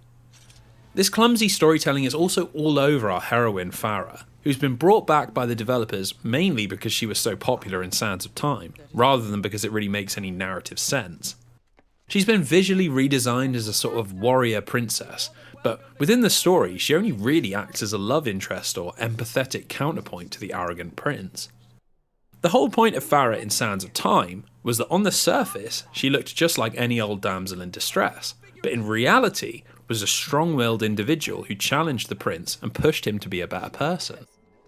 In Two Thrones, they just reused the exact same formula, but this time to much less effect. It's hardly surprising that Farah can look after herself, because she looks like a battle-hardened veteran, and in turn this doesn't challenge the prince's assumptions that he's in control. These clever subversions from Sands of Time are instead just replaced with these really goofy high school scenes where they make weird jokes instead of actually exploring any of their history. What is your favorite color? Color? Shall I repeat the question? Blue. They're so tonally jarring and don't really manage to build any sort of connection over the course of the game. If she wasn't called Farah, you'd hardly recognise her at all. Ultimately, she ends up being kidnapped by the Vizier, turning back into a cliché damsel in distress. And the finale of the game is a monstrous climb up the Tower of Babel to rescue her, which is obviously meant to parallel the Tower of Dawn from Sands of Time. I'm not sure what it is about climbing up a giant tower, but I just love these sequences. The way the city sprawls out beneath you and gives a clear sense of scale to the tower that you're clambering up is just fantastic.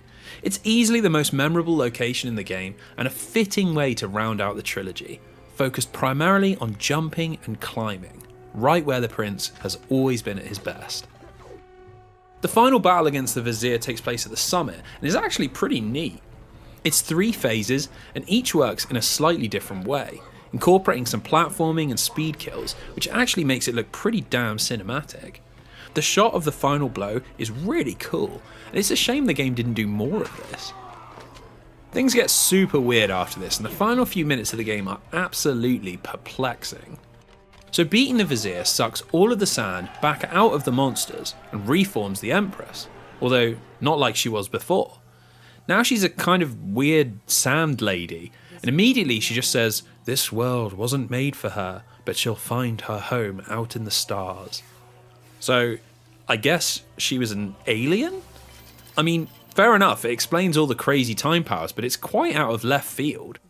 And wasn't she in Babylon to come and live with the prince? Like, in real time, they banged on that boat only about a day or so ago. That's some serious no strings attached to move to another planet afterwards. Amazingly, things get even stranger, and the Dark Prince pulls our hero into some sort of mind prison where he berates the prince for never having used his powers to conquer the world or live in pure hedonism. You've got to do some light platforming throughout it, all while the prince rages about how that's not who he is anymore and how he's changed for the better. Eventually Farah appears somehow, I guess also in his mind world, and the prince leaves up a staircase, the Dark Prince finally defeated by just ignoring him. No! What are you doing? I'll level with you. I hate the ending. I think it reeks of something cobbled together to seem dramatic and intense, but without much actual substance. The whole Dark Prince finale just feels very anticlimactic. It should be a proper boss fight for starters. Even worse, I'm not sure the symbolism of him fighting his darker side actually makes a lot of sense in the context of the series overall. It's not like the prince has done a lot of bad things. He rescued the people of Azard when he released the Sands, he found a way to save the Empress's life, and he freed the people of Babylon during the course of this game. He's dressed up like an anti-hero, but his actions are pretty universally good, so it's never clear exactly what he's supposed to be so racked with guilt about. He never even really kills any humans and fights horrible monsters most of the time. It brings me back to that point from earlier.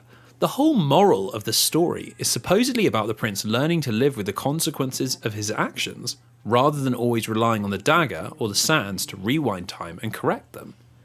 Thing is, as we just stated, he only used that power for good. And now that he's turned his back on it, half of Babylon lies burning with thousands dead in the street. It's all well and good for him. He's got the girl and presumably is now Emperor of Persia. Pretty damn easy to live with those consequences.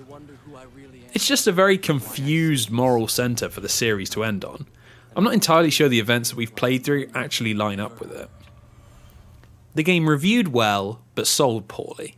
People were clearly burnt out on the prince's adventures and the formula itself, which had been so revolutionary just 2 years earlier when Sands of Time released.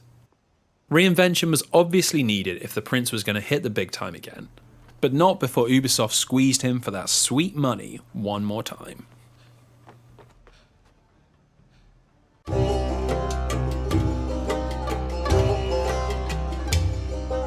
So just like with Warrior Within, Two Thrones also got a PSP port, although this one is much less worth your time.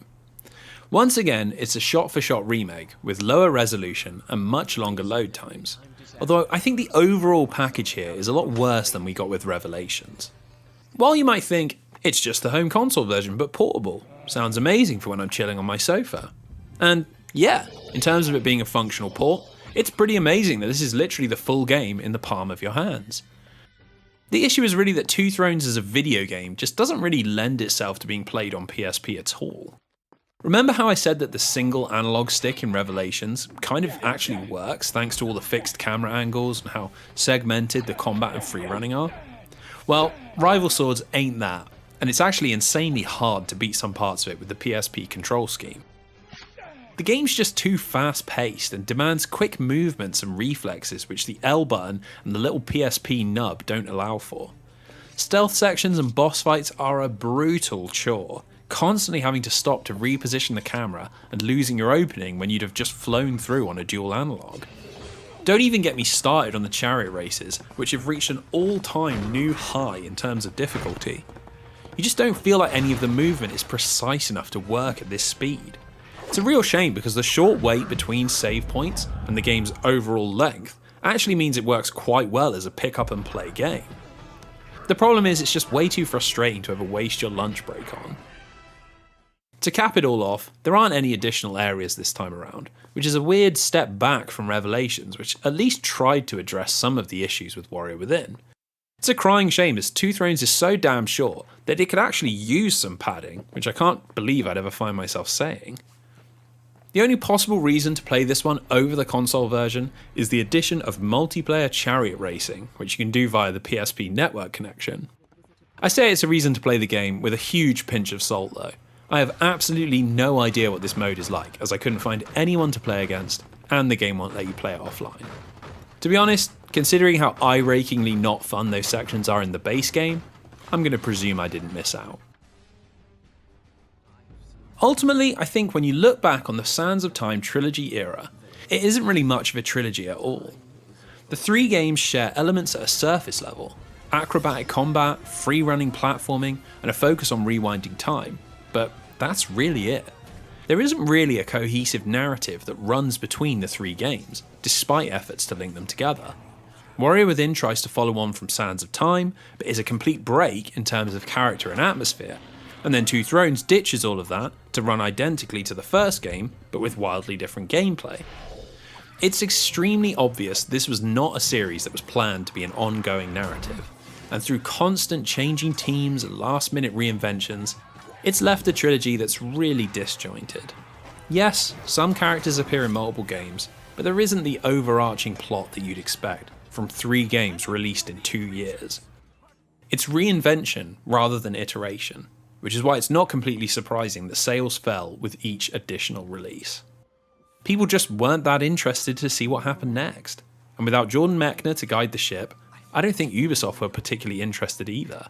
It was a series that had been at the very cutting edge of video game development, and now was distinctly chasing trends.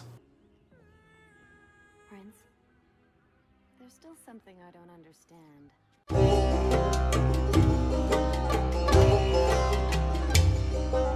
So now we're getting into the weird stuff. The stuff that most people probably haven't played, and I've got to be honest with you, I'm struggling to find the words to actually explain what the hell this game even is. So after Two Thrones, Ubisoft decided that what we needed was a handheld spin-off from the main series, set between Sands of Time and Warrior Within. Only, this isn't just any old spin-off. Instead, they decided to take all that acrobatic combat, free running and puzzle solving, and replace it with a portable deck-building strategy game that's only controlled via the Nintendo DS touchscreen.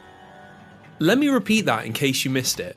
This is a Prince of Persia deck-building strategy game that's controlled only with the Nintendo DS stylus. My first reaction to hearing about this game was actually genuine intrigue, I absolutely love handheld strategy games, especially when they bring in some RPG elements. I mean, who doesn't love Fire Emblem or Final Fantasy Tactics? They're some of the best games ever made, and a Persian mythological take on the genre could be really cool. For as much as the PS2 trilogy is about one guy's journey, Sands of Time does open with a huge Persian army besieging an Indian castle, and Two Thrones has the whole civilian uprising thing going on, so there's clearly some scope in the world for commanding troops and surveying huge battles. Plus, the game is a prequel to Warrior Within, which actually tries to explain some of how the prince went from charming snark to depressed nu metal man, which is exactly what I said I wanted. The issue is that the game is god-awful. It's an agony to play in a way I've not experienced in a long while. For starters, the presentation is absolutely terrible. It legitimately looks like a Game Boy Color game, with zero detail on the battlefields and not even unique models for the troops. They literally just stick a coloured square on the screen, which makes the whole thing look more like a checkers simulator than a strategy RPG. Compared to the charming animations of Advance Wars, which literally came out a generation previously, this is some real low-budget stuff. The deck building is also the perfect combination of too complicated to be accessible and also too boring to be worth learning. You can only take actions on the battlefield by using cards that you draw into your hand. It's all weirdly abstract as well because you don't actually play as the prince, you control him on the battlefield, so I'm not even sure what these cards are meant to be or who's supposed to be using them. It means that the element of strategy goes completely out of the window immediately, because you don't actually know what you're going to be able to do turn to turn. Sometimes you get cards that boost your defense, other times it increases your movement. Sometimes you just get a bunch of commands at once, but it's all too random and uninteresting to warrant learning the hundreds of different cards that you can unlock. The biggest issue, however, is that fucking stylus. Whoever designed the control scheme deserves a rung in hell specifically reserved for them. In order to just look around the map, for some reason you have to hold down on the D-pad and then swipe the screen, which moves it in the direction you swiped rather than being something you drag. It's absolutely hideous. Troops can only be controlled by touch, issued commands by touch, and there's literally no way to change it onto the buttons, which at least might have spared my poor 3DS the constant scratching at it while I tried to get my orders across. On top of all this, the battles themselves are insanely bland. You just dump your troops on the field, slowly march towards the enemy before combat begins in turn after turn of attritional slogging. It's enough to turn off even the most hardcore strategy fan, and it certainly worked on me. I literally couldn't finish it. The story is also weirdly disappointing. It starts off introducing the prince's extended family, before showing his first encounter with the Dahaka, which is the motivation for the whole single-player campaign. The prince wants to invade India in order to capture an ancient artifact that he thinks can imprison the beast, except nobody will believe that the monster exists, so he has to reach his goal through more nefarious means. It's an interesting setup to the development from Scamp to Psycho which I wanted to see, but it all goes nowhere because the bulk of the story is actually about how the vizier from India managed to release an army of demons who you end up fighting for most of the game. In fact, the whole Dahaka story basically goes nowhere, and essentially makes the whole game completely pointless if you wanted a bridge between Sands of Time and Warrior Within. The whole game is just one of those things that might sound interesting if you never actually saw or had to experience playing it. A Prince of Persia strategy RPG. Yeah, I'm down for that. The issue is, this is just a straight up bad game. It isn't even worth taking a look at a playthrough.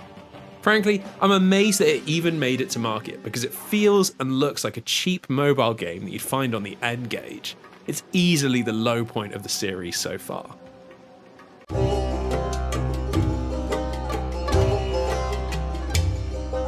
Prince of Persia Classic is quite the oddity, really.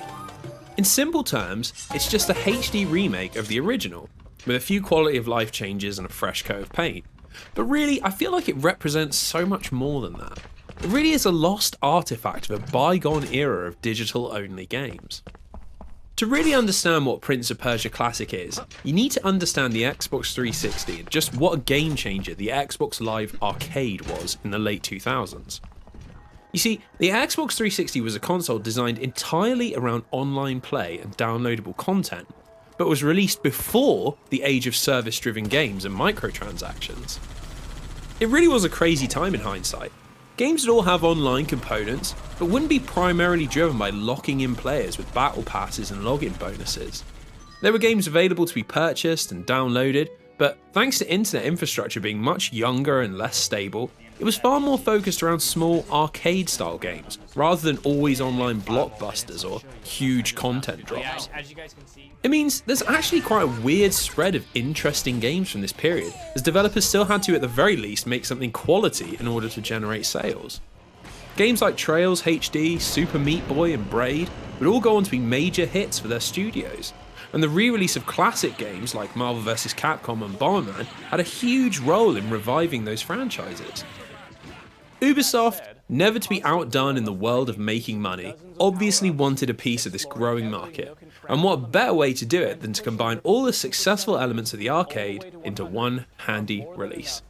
Enter Prince of Persia Classic, which is both a retro throwback and a 2.5D easily digestible platformer, a surefire hit on the platform.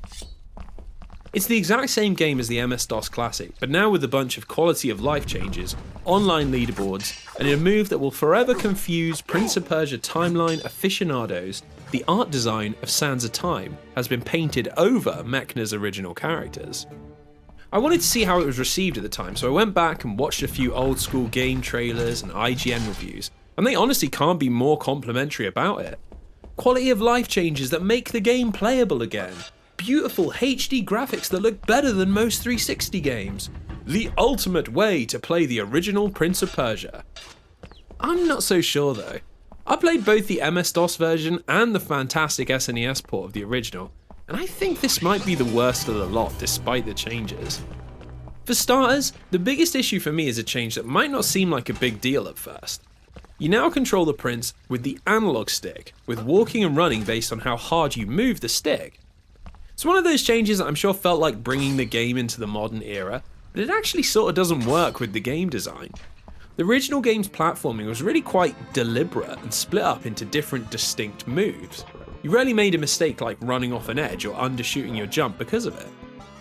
Here that deliberate pace is mushed up because the prince is just so keen to start running, and you're always at risk of flying off of an edge if you're not as gentle as possible. They've also animated a lot of new moves for the prince, which obviously takes cues from the crazy acrobatics of the PS2 trilogy. They look nice and everything, but once again I just think they don't really fit with the deliberate design, and make the platforming feel restrictive rather than controlled. It's annoying to know that the prince can do these huge swooping leaps but be trapped within the confines of the original game's platforming flow. The same goes for the combat, which now has a sort of small combo which the prince can do instead of just parrying and striking. I'm not really sure what it adds other than encouraging you to just hammer away at the X button, which again is at odds with how the game wants you to play. Running into an enemy in the original was always a highly tense affair, where one wrong decision could mean your doom at the end of a saber. Here it's just sprinting over and mashing the attack button. Tension and drama be gone in favour of quality of life. The main element that garnered the game so much praise back in 2007 was its visuals, which still look crisp and clear today. The issue I have is that they just didn't look that fantastic in the first place. There was this really unhealthy atmosphere in the early days of that generation where graphical fidelity and resolution was prioritised over actual art design. I think it's led to a lot of games that have aged quite poorly from an aesthetic point of view. The simple fact that we were seeing games in widescreen high definition was enough for most people, and this is, excuse the pun, a classic example of it. On closer inspection, details like lighting and shadows are completely static, and the few moments where we see out of the palace windows just reveal a ludicrously oversaturated outside area, like the game's set on Dune or the sun is going supernova. A real opportunity was missed to embrace the 2D graphics of the SNES version and go for a tapestry storybook style look. It would fit with the subject matter so much better. Something that could bring in the vibrant colours and otherworldly feeling of ancient Persian art, and fully realise that connection to the first game. It's a shame that the series' first venture into the world of high definition just looks so boring. Especially when this is a series that's pushed visual boundaries consistently through original art design. The reality is, there's nothing wrong with this game at all. It's quite fun to play, and I'm sure for many people who bought it, it was money well spent. I just think it's a bit of a misses the point remake. If you're desperate to play the original, you're always going to be better off with the SNES version. I say save yourself the £7 that Prince of Persia Classic costs, and emulate the real McCoy. Luckily, as if Ubisoft heard my complaints from the far future, the next full Prince of Persia game to take advantage of the new HD Wonderland would be a real good looker indeed.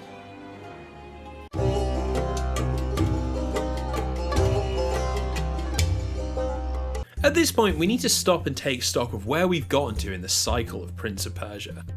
The series has already had to reinvent itself to stave off death at the hands of poor sales, and here we find ourselves at a second massive reinvention. But why did Ubisoft decide to start over from scratch? The primary driver was always going to be sales. Prince of Persia, despite selling well in Europe, never really caught on massively in America, and didn't sell the huge numbers that Ubisoft felt it should. The iterative sequels to Sands of Time hadn't really done anything to change that, so really short of just abandoning one of their flagship franchises, reinvention was the only option left. It also makes complete sense as more and more of the creative work that was done around a potential next-gen Prince of Persia was absorbed into what would become Assassin's Creed. Prince of Persia Assassin was the original plan for an Xbox 360 PS3 title, building on the ideas of Kindred Blades rather than Two Thrones. Looking back now at the footage from Assassin, it's actually quite surprising just how fully formed Assassin's Creed was at this early point. Even the earliest footage shown off at E3 is clearly recognisable what would go on to become Altair's journey in the Crusades. The rest of the story is well known. Prince of Persia Assassin grew and eventually became its own property, Assassin's Creed, which was a smash hit, particularly in America, where Ubisoft finally got the international hit they wanted. The series would go on to grow in prestige and is now one of the biggest franchises in video game history. The problem for Prince of Persia was that Assassin's Creed had taken its creative team and become something far too big for them to ever leave. It meant the only way for Ubisoft to ever get another game in their classic series was to yet again hand it over to a younger team and let them pave a completely different direction. What we got is one of the strangest video game reboots. Completely misunderstood in its time, but not necessarily a hidden gem. An attempt to throw back to the roots of the series while also diving off into crazy new directions. A true video game contradiction. The first thing we have to address is the change in graphical style. Gone are the dark and brooding tones of the PS2, and in their place shines bursting colours and a vibrancy that's usually reserved for the most bombastic of indie games. The whole game is designed with an otherworldly cell shading that makes it look like a painting or tapestry, with swirling lush tones and gorgeous vistas that pull out for miles in front of you. It's not that the game is the most detailed graphical achievement, or that it's the highest resolution game ever seen, but it just absolutely pops in a way that only a picture designed with real artistic intent can do. It's frankly ridiculous that this game came out in 2008 for the Xbox 360. It could easily have been released 10 or even 15 years later and be completely at home as one of the best looking games of the year. It's just further evidence that stylized graphics will always trump high fidelity realism in the long run. We take on the role of a wandering scoundrel who styles himself as the Prince, now used as a sort of sarcastic joke rather than an actual description of his title. It's a fantastic move and one that had sort of been on the cards for a long time with Ubisoft's developers, who felt constrained by the royal background that every single game had to have. In fact, this is actually one of the driving forces behind Prince of Persia Assassin, where the main character was planned to be a bodyguard for the actual prince, who would be a non-playable character. It's frankly a good idea for the game to move away from the protagonist always needing to be a prince, as it often ended up not really making any sense. Throughout every single game, some contrivance always had to be made up to force the prince into journeying alone, despite being the heir to one of the largest imperial powers in history. I've played enough Crusader Kings 2 to know that you never let your heir wander around unguarded, so the decision to simply hand-wave away the title is pretty welcome. The issue I have with our new prince, and it's an issue that seems to be shared by most people who have played the game, is that his likability and charm has also been thrown out with the royal heritage. Now, I have absolutely no issue with Nolan North in the slightest. But there is a particular sort of character who North is synonymous with, and it's the Nathan Drake style wisecracking action hero. They are irreverent, tongue-in-cheek, and they make light of some pretty intense situations, all while swinging from the rooftops and blasting people away with a cheeky grin on his face. It's fantastic for Uncharted, it's fantastic for Saints Row, hell, it's absolutely perfect for Borderlands. But it just doesn't work in a Prince of Persia game that exclusively deals with concepts of death, abandonment, and if destroying the world is worth saving the ones you love. Now, it's absolutely not North's fault in the slightest, as the quality of the voice acting is actually astoundingly high, but it's just so jarring to be fighting mythical monsters and purging darkness from the world, only for the prince to shout out, "You're an ugly mother," to a boss like he's got some sort of anachronistic Tourette's. This clash of tones also jars completely with Elika, the only other character in the game voiced masterfully by Kerry Walgren, who plays her about as humourless as a wake on Christmas Day. We'll discuss it later in this section, but these clashes actually undermine a lot of the story choices that have been made with this game. It's the other departures from the same old formula where the game finds much more success. Prince of Persia has always been a franchise that's been magical by association. After all, you can only mine the depths of ancient mythology for so long before someone starts casting a spell, or your hero finds a magical artifact. Here, however, the magic is up front and presented in dazzling lights, with magical spells and warfare between heavenly creatures central to the plot. The whole game takes place in the land of the Ahura, a mystical people charged by the god Ormazd with tending the temple of Ahriman. You see, Ahriman is a pretty bad dude. He's the god of destruction, and if he ever gets out of his magical cage, well, that's game over for the human race. Unfortunately for us, the prince, diverted into this land by a sandstorm, discovers that through thousands of years of neglect, most of the Ahura have either died or abandoned their posts, and after a quick tutorial, Ahriman is freed by Elika's father.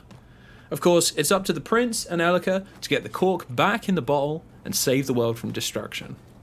It's absolutely orders of magnitude more fantastical than anything we've seen before, where magic is usually something wild and dangerous that carries more risk than benefits. Here we're thrust right into a battle between gods of light and darkness in a mystical fantasy land accompanied by a girl who literally casts magical spells. It's quite the departure, but honestly, it's welcome and it works. You see, most of that setup is actually taken from the ancient religion of Zoroastrianism, which was actually the predominant religion of ancient Persia. It's ironic really that it's taken a huge departure from what the series was known for to actually get us closer to the original Mechna vision, and it actually serves to moderate some of the more fantastical parts of the game. You feel more happy to suspend your disbelief when there's this level of fantasy involved. The land of the Ahura is split into 4 distinct zones, themselves subdivided into 4 areas, which essentially serve as the game's 16 levels. The big difference here, however, is that once you assume control of the prince and Elika outside the gates of the Temple of Ahriman, you're completely free to tackle the levels in whatever order you choose. The whole game has what I can only describe as an absolutely wonderful flow to it. You pick a location from the map and then travel over these really long free-running sections to reach your destination. A lot of the movement is a lot more varied than before, but moves in a much more fluid way. It's less about deliberately timing jumps and much more about making sure you're hitting the right buttons to execute the right moves. B to swing yourself over a ring, or A to jump from one wall to the next.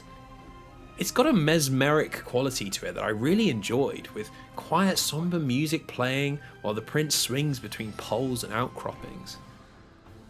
Once you reach a location, you'll engage in one-on-one combat with one of the game's 4 bosses, which each play out slightly differently. Combat is a very strange beast and a huge mix-up from what we got on the PS2. The main influence for it was apparently games like Soul Calibur and Tekken, with developers trying to replicate that same level of improvisational combo making in a single-player game. It's weird. Sometimes it works really well and the combat feels incredibly fun. Other times it feels like one of the most brain-dead systems I've ever seen in a video game. The basic idea is that you combo together a mixture of 4 different moves: sword slashes, grab attacks, aerial moves, and bringing Elika in to use magic. By using different combinations on different enemies, you can extend your combo to as many as 14 hits without the enemy able to respond.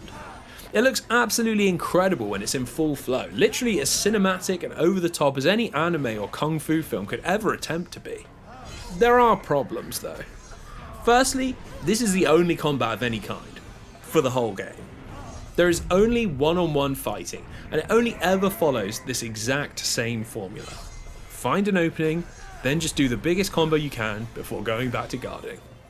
It looks amazing, but it's not exactly fun, often just devolving into you spamming your longest chain over and over. The only way it's ever mixed up is by making enemies invulnerable to certain attacks, which is basically one of the worst design choices ever. It completely destroys the fun of building your own combos by forcing your hand, and it's often not even particularly clear which weakness an enemy has developed. It's at its absolute worst during the fights with the Soldier of Ahriman, who's completely immune to all damage but requires you to slowly shunt him towards an edge in order to send him toppling to his doom. It might be an interesting mix-up, except this guy is just an endless torrent of quick-time events, countering almost everything you do and punishing every single mistake with some of the most over-the-top QTEs I've ever seen. I don't think my X button will ever be the same again. Easily the most controversial part of the game, and something which ultimately led to a lot of reviewers giving the game middling scores, was the decision to remove death from the gameplay equation. That's right, you cannot fail in this game, and it's impossible to hit a game over screen. Should you mistime a jump and plummet into the abyss, Elika simply appears to teleport you back to a safe zone. Same goes for combat. Fall in a battle and Elika steps in to save the day, resetting the fight. In 2008, people absolutely hated it. It was seen as pandering to the casual Nintendo Wii crowd, which was pretty much the highest sacrilege you could pull as a game designer. What do you mean you can't die? This game must be for babies. The thing is, I absolutely love this decision. I think it suits the game down to a T. You see, things have changed since 2008. Video games are no longer solely about proving your superior skill over the game and blasting it to the credits. Thanks to a slew of masterfully artful indie games, we've now built up an appreciation for how it feels to be playing a game. It doesn't always have to be an exercise in brutal punishment. Games like Firewatch or Journey trade entirely in quiet, relaxed atmosphere, and realistically present almost no challenge whatsoever to the player. They're as much about feeling the game as they are beating it, and Prince of Persia 2008 completely gets this. Despite this story ostensibly being about the destruction of the world, I actually found the whole experience to be oddly relaxing. I would turn on the game, stick on a podcast or a video essay, and then just sink into my chair and enjoy the flow of the game. Do some platforming, beat a boss, cleanse a level, all free from the stress of being gated behind a really high level of difficulty, or being set back and having to repeat hours of content. Once you cleanse a level, you unlock a really quite beautiful reborn version of it, which you can explore looking for light seeds, which serve as a sort of upgrade currency. The whole thing is just a languid, slow-paced joy to play. Turn off your brain and enjoy the visual feast that is the Prince and Elika exploring a beautiful fantasy land. The only point where the game lost me was its utterly ridiculous ending. It's quite literally so bad that I think it might have killed the entire reboot franchise right there and then. Throughout the game, the Prince and Elika constantly have these little moments where they feel each other out and slowly open up. It's revealed that the whole reason Elika's father had released Ahriman was that Elika had died, and the only way to bring her back was to strike a deal with the literal devil. Only issue is that resealing Ahriman means his power disappears, taking Elika with it. So there's this sense of sadness across a lot of the game's dialogue. We get to know our characters better, and they get to know each other better, becoming friends and sharing jokes, but all the while knowing that at the end of their journey, they'll have to go their separate ways forever. It culminates in a final boss against Ahriman, bursting out of the centre of his temple, which is actually fantastic as you beat him with platforming rather than combat, exactly how it should be in this game. Elika seals him away and slumps on the floor, paying the ultimate sacrifice to save the world and what remains of her people. Sad music begins to play as the prince soberly carries her out of the temple, snarky comments finally gone, replaced with genuine grief. He lays her down on an altar as the world returns to its full colour and the credits roll over the top of the scene. Only, the game doesn't actually end there. You get control back, you can run around.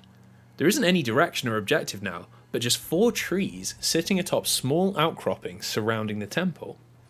If you go climb up to them, you can hear whispers that sound faintly like the prince and Elika's conversations from throughout the game. The only thing you can do is destroy the trees. Just like Elika's father at the start of the game, you can destroy the seal, free Ahriman, and revive Elika. She awakens and immediately asks, why? Before Ahriman roars off into the screen and the game finally ends.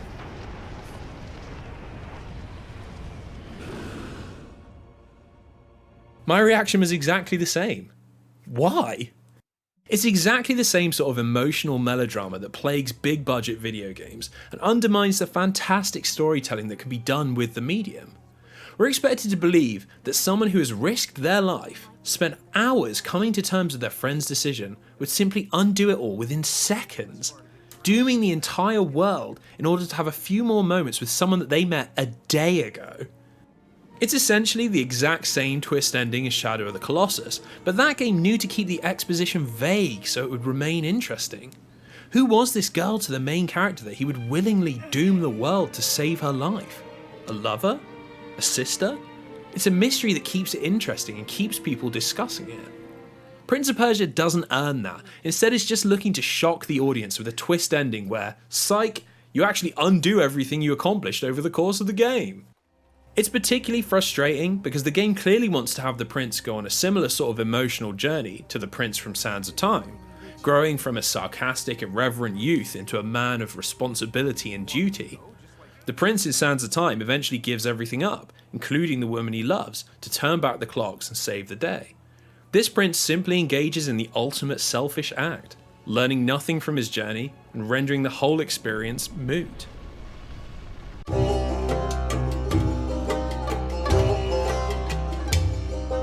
In a sort of admission that this ending is the very worst sort of nonsense cliffhanger, Ubisoft quickly developed a piece of DLC called Prince of Persia Epilogue in an attempt to stem the harsh criticism that the original game's ending had drawn. It's basically around 2 to 3 hours of the same platforming punctuated with one-on-one combat, only this time with increased difficulty and some more complex puzzles. Ironically, the increased challenge was something that the critics actually seemed to like, being seen as the game finally shrugging off those casuals and making a proper game. Unfortunately, I bounced off it pretty hard. I enjoyed the last game for its slower paced exploration, the quiet moments, the lush and tension-free exploration, and this was really drifting hard away from that, edging much closer to the same old linear, hardcore intensity. It's almost like Ubisoft were unsure that this new chilled out direction could actually usurp all of the PS2 darkness in the hearts of the existing fanbase. It would be like releasing a follow-up to Sands of Time 6 months later that removed the acrobatic combat, ditched the time rewinding, and added in a 2-hour time limit to complete the game. People don't like the new direction, so quick, just make it like the old one again. It might sound like I'm being a little harsh on what amounts to just more of a game that I do actually quite like, but I really feel like the epilogue was only really made to cash in rather than because the team had any further vision for what they wanted to get out there. For example, you might think that the DLC would involve finally hunting down Ahriman and getting rid of him for good, but no. You spend the whole game hunting down Elika's corrupted father, with Ahriman not even appearing once. It means that the epilogue is actually a really apt name for it. It's not really meant to resolve the cliffhanger and provide a bridge to a future installment, which of course would in fact never come. Instead, it's meant to purely wrap up the leftover plots. What happened to Elika's father, and what exactly the prince said to Elika after freeing Ahriman. The resolution we get to this is arguably even more misguided than where we left those stories in the reboot. For starters, Elika's father is simply now just completely corrupted by Ahriman. There's absolutely no hope of saving him, and the whole game involves just hunting him down and putting him down. It's crazy, really. We spent a whole 15-hour-long game hearing about how he was misguided, he did what he did for blind love, and how even the most corrupt of Ahriman's generals could at least find some sort of peace. Here, he just gets unceremoniously thrown into a pit of spikes, the only corrupted boss that has any sort of backstory, and we just kill him off, with not even a purification in sight. The conclusion of the Prince and Elika story is even worse. Already the prince's decision has been retconned, with him now claiming that the reason he revived her was because Ahriman would simply escape again if he was sealed away, and only him and Elika can find a way to defeat him for good. It's just absurdly contrived. The entire way that the ending is positioned is absolutely not geared towards this, and it just serves to undermine the interpretation that he did it for reckless love or nihilistic selfishness. Both were unsatisfying, but they at least made dramatic sense. This is just writing for the sake of addressing criticism. The DLC even ends with Elika just straight up refusing the prince's offer and going out to look for her people, choosing to find a way to fight Ahriman alone. I think it's meant to be tragic, but it just comes off as the writers creating misery for the sake of it. We had a satisfying story about a sarcastic scamp who learns the value of sacrifice and selflessness, and in a 1-2 punch of a misguided ending and a reactionary epilogue, it's all been destroyed. We're left with a story about a selfish man who thinks about what he needs and what he needs alone, someone to pity rather than aspire to be.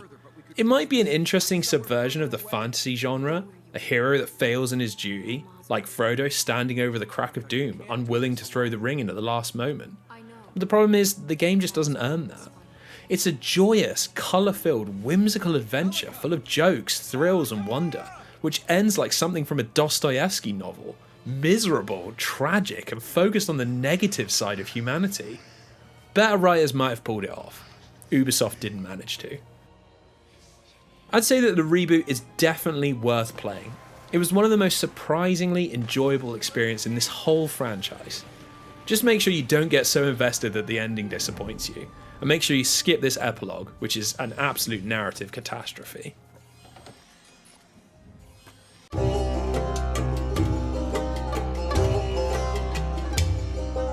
You guessed it, a whole new reboot means a whole new freaking handheld spin-off.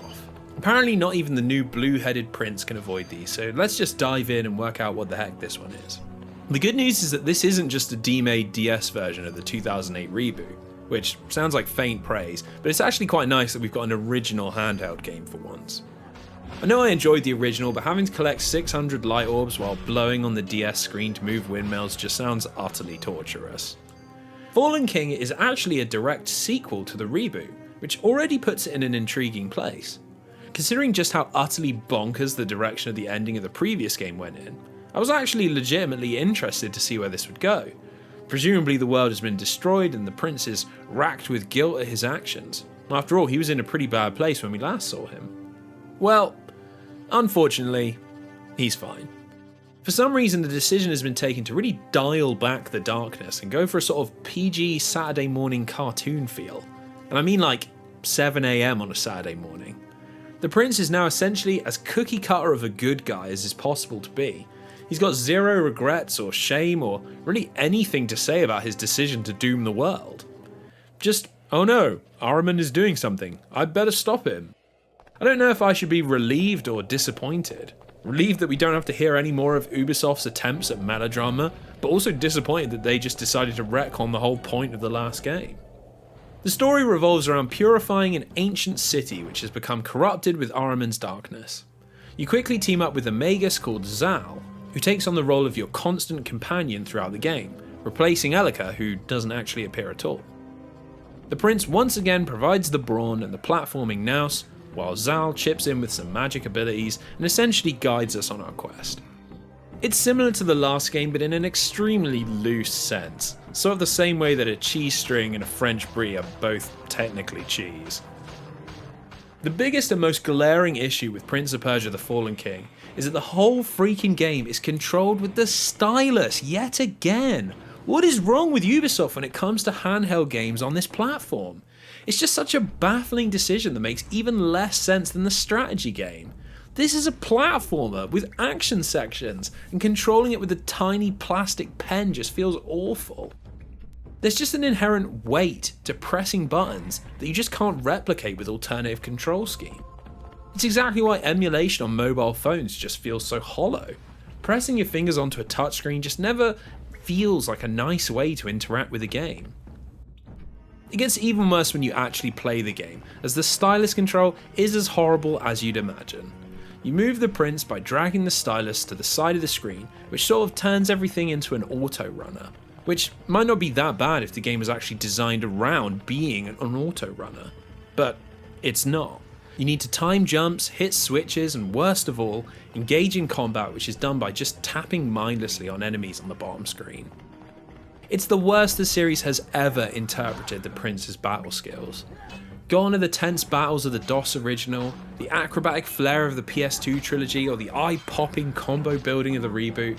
It's just tapping a piece of plastic on a screen, and it sucks. My suspicions that this game was designed with a much younger audience in mind are all the more confirmed once we get into the game properly. It's ludicrously easy, to the point where it's actually pretty boring to play. Levels are just so soulless, full of the same traps and platforming setups. They're all just so simply brushed past. You come up to a boulder that requires you to slash it, then you do this 15 more times before the level ends. You encounter platforms that Zal has to move for you. You then do this 15 more times. In fact, the further you get into the game, the more it feels like the levels were simply cobbled together in some sort of AI-driven platform designer, pre-programmed with all the game's mechanics, just throwing them together in a random order and calling it a level. It's a million miles away from the sense of progression found in the original Prince of Persia, or the cinematic platforming from Sands of Time. It's frustrating because the blueprint is right there. If you want to do a cinematic platformer, you've got to try and make the levels feel like coherent parts of the world, rather than just abstract spaces in a game. The city in Fallen King doesn't feel like an actual place. It feels like a Nintendo DS game. What really gets me about this game is that I can maybe see a version of it which isn't so painfully boring or frustrating to play. Throughout the game you unlock new magic abilities for Zal, which often need to be used to revisit older levels to unlock new paths. It's not used that interestingly, but it got me thinking about the possibility of a Prince of Persia game in the style of Castlevania Symphony of the Night, and how great that could be. Exploring a space, unlocking new abilities, or tackling bosses in a non-linear order. I feel like the series had sort of dabbled in that area in the past, but this was the perfect opportunity to go all in for it after the reboot had reset all of the rules. A 2.5D Metroidvania on the DS that incorporates free running, magical abilities, and exploring an ancient Persian city. I mean, it writes itself. Fallen King's story, and remember this game did actually have a story, ultimately ends up being completely pointless. In a nutshell, Zal helps you purify the king of the ancient city, which saves the day, but requires your friend to give up his life. An almost carbon copy of the ending of the previous game, but this time without the grotesque change of character motivation at the last minute. Apparently our guy finally learned his lesson and let a good thing happen. It's so painfully obvious that Ubisoft intended this reboot to be some sort of episodic compilation of adventures rather than singular satisfying stories. We ultimately get a setup to a story that ends on a huge cliffhanger, a DLC epilogue that retcons that, and then a semi-unrelated sequel that doesn't progress the main conflict in any way at all. It must have been incredibly frustrating at the time, and looks even worse considering where Ubisoft went next with the series. It's a shame as I think there's potential in this direction, but we'll never see it realised, as at the time of this video's release, it's been confined to the history books and hasn't been seen since.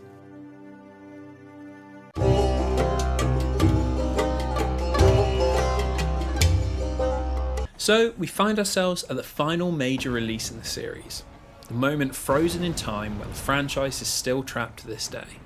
I'm struggling to actually begin to explain what Forgotten Sands is, and why it even exists. It's an absolute contradiction of a game, at the same time a throwback to the style and aesthetics of the PS2 era, but also a huge departure, with gameplay that's often unlike anything ever seen in the franchise before. It's such a huge U-turn from the sumptuous watercolours and serene flow of the 2008 reboot that you'd be forgiven for thinking its predecessor must have been a commercial and critical flop. I mean, why else immediately revert to what people were more familiar with? Well, I'd always thought this, and I was pretty massively surprised to find out that actually the reboot was a modest financial success, and reviewed somewhat well. It's exactly the sort of game which has the potential for something really incredible, which just makes even less sense as to why it was abandoned so quickly. There are surprisingly little development interviews or opinion pieces about Forgotten Sand, but the only theory I've found as to why it exists is one that I think is pretty convincing. In 2007, Jerry Bruckheimer Films acquired the rights to make a Prince of Persia film, with a view to replicating the success of the Pirates of the Caribbean series, making a swashbuckling adventure franchise out of something that had some notoriety but was relatively unknown to the movie-going masses. I'm sure you can guess how the story went. The film was in development for an extremely long time. They hired some big guns to star in it, and the picture ultimately underperformed, which meant any potential sequels have not happened.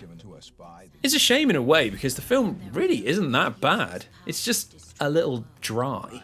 There just isn't a huge amount of passion in the storytelling or acting. It makes for a pretty average film. It doesn't take a genius to imagine that Ubisoft would want a video game that could tie into the release of the movie. The only issue was that the movie was going to be loosely based on Sands of Time. And back in 2010, you couldn't just slap a new set of textures on a PS2 game and send it out to market. They had to come up with something similar to Sands of Time, but still new. What we got from this inspired and definitely not financially driven decision was Forgotten Sands, an interquel set between Sands of Time and Warrior Within. We pick up our story with the prince as he's sent to visit his brother Malik in order to learn the skills of statecraft and leadership. Surprise, surprise, when he arrives, everything is going wrong and Malik's kingdom is under siege, meaning the prince needs to free run himself into the city in a sequence that is almost exactly like the tutorial from Sands of Time.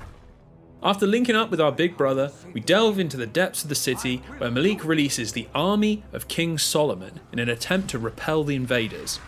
Now, the army turns out to not be that friendly and pretty much kills everyone, friend and foe alike. As if that wasn't a bad call already, the army also releases Ratesh the Jinn, who's incredibly annoyed about something, although I'm not exactly sure we ever find out why. As you progress through the game, you meet Razia, another Jinn who's been awoken by the disturbance. She's a lot more friendly and imbues the prince with a variety of powers and serves as your guide throughout the game. She tells you that the prince and Malik need to reunite their medallions in order to seal the army away. Only issue is Malik gets possessed by Ratesh and the prince needs to find a way to save his brother while saving the kingdom at the same time. My problem with all that, despite that exposition, is that it's actually incredibly bare bones. That's literally the entirety of the story, contained in about 25 seconds of script. Prince of Persia has never been a series to really go deep with lore, and is really more of an Indiana Jones than Star Wars Extended Universe. But what we get in Forgotten Sands is barely even a premise. Malik's kingdom doesn't have a name, the invading army doesn't have a name, we're never given any context for the conflict beyond it's medieval Persia, everyone was fighting all of the time.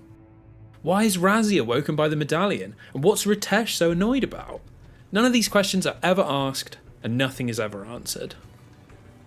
The most criminal of these bland setup ideas is that there's really no attempt to blend the game into the rest of the series either.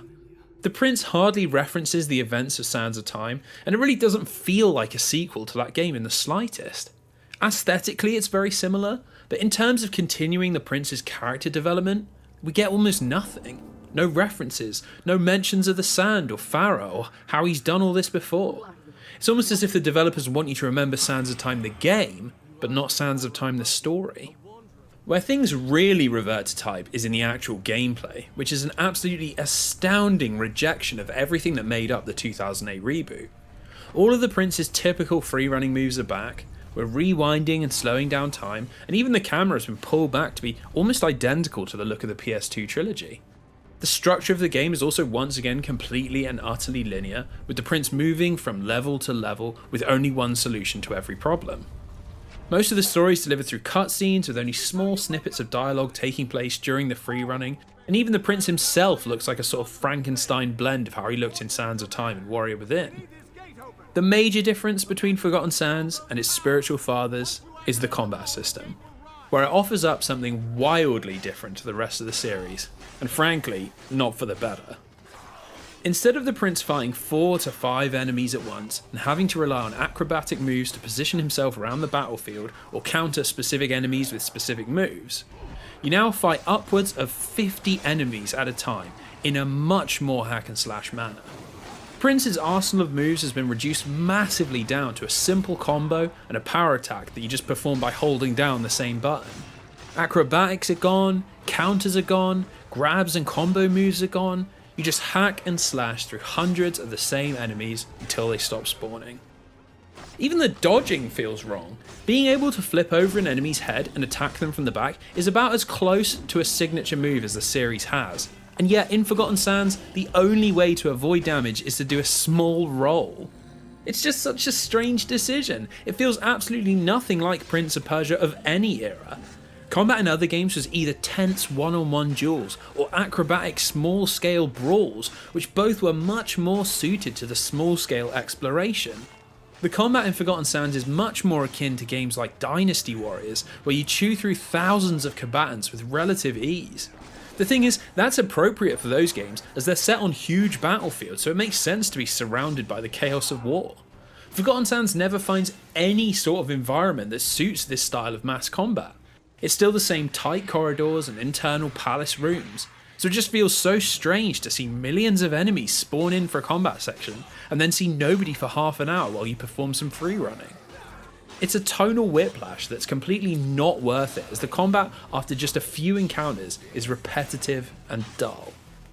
Almost as if they knew the combat wasn't enough to stand on its own 2 feet, the developers introduced an upgrade system to make all of that hacking and slashing have some sort of progression to it. You now get an XP point every single time you kill an enemy, and these can be invested into skills that power the prince up as you go. Its in-world explanation is that the prince's medallion powers up as it absorbs more sand creatures, but it feels extremely abstract and not all that tied to the actual plot. For example, one upgrade increases the damage of your sword, which I'm not exactly sure how the medallion does that. In previous games you just found more powerful swords, which I'm not sure was a system that should have been ditched, as it at least makes sense. Here the story is linear, but the progression is non-linear, which means you can get to the end of the game without even using certain powers, and by extension it means none of them really feel all that great to use or have concrete applications, because the game needs to be balanced around the player potentially not having them.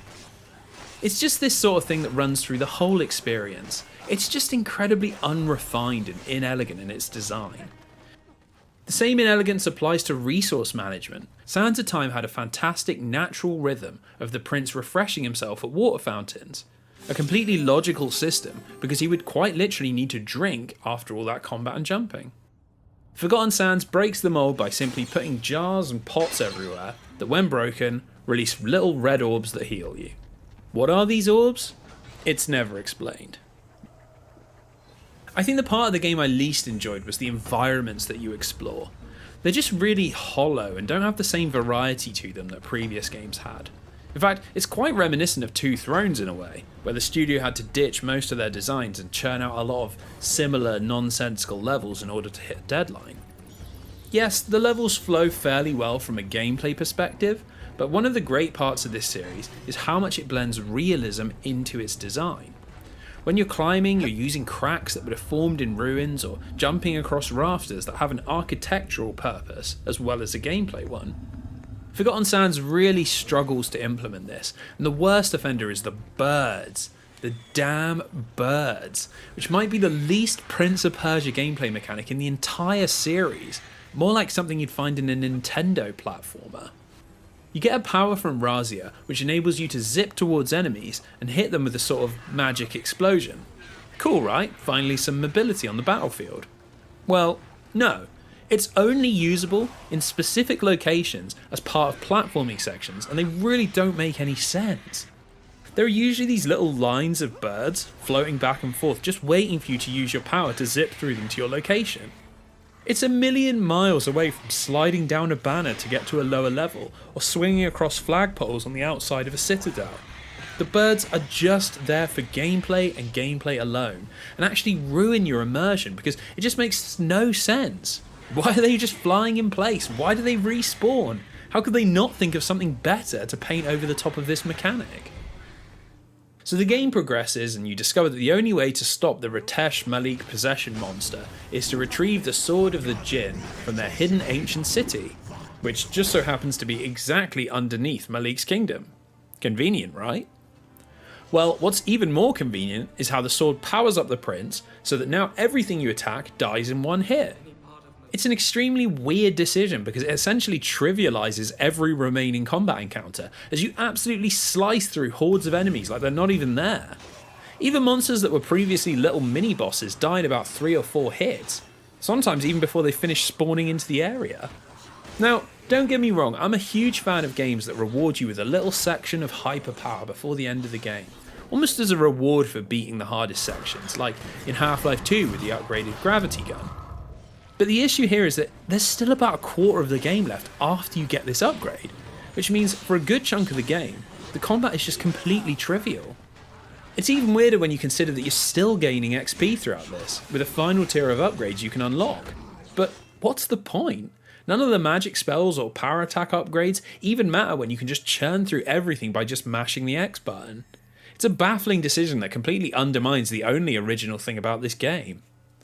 It means that the final boss is an absolute cakewalk. Now, I can see how they might have been going for drama rather than challenge, but the whole thing is just ridiculous. You're flying around grabbing these birds and running on bits of masonry that are swirling around in a sandstorm, all while Ritesh or Malik or whatever he's called just roars like a beast, absorbing everyone inside. Now, earlier in the game when you see Ritesh, he's speaking in this weird Jinn language and he clearly has goals and objectives in mind. But it's never explained why after he's possessed Malik, they just keep evolving into an increasingly large and increasingly weird looking monster, hell-bent on the chaotic destruction of everything. It just feels like they had this idea for a baddie genie guy, and then thought, well, we need a final boss who looks and sounds intimidating, so just give him another form. It's video game design by numbers. A big monster final boss, even if it doesn't really make sense for one to be there. In fact, that's really the story of Forgotten Sands. It's a game made because they needed to make a game, rather than because anyone had any true passion for the franchise or any story to tell. It's such a shame because throughout this retrospective, I've talked quite a few times about how the transition from Sands of Time to Warrior Within could actually be a great setting for another game, and how exploring the prince's transformation from traditional hero to anti-hero would be interesting. The credits in Forgotten Sands roll without the Dahaka so much as appearing for a second. A huge missed opportunity to create something worthwhile. Something that might tempt long-time fans in, rather than just people who think it's a movie tie-in. It's an interquel that is completely unrelated to the games it sits in between, only connected by a loose aesthetic similarity, and it's really quite obvious that this is the last game in the series. It's functional, it looks the part, but it's just treading water with nothing interesting to say or show. A distinctly pointless, average game.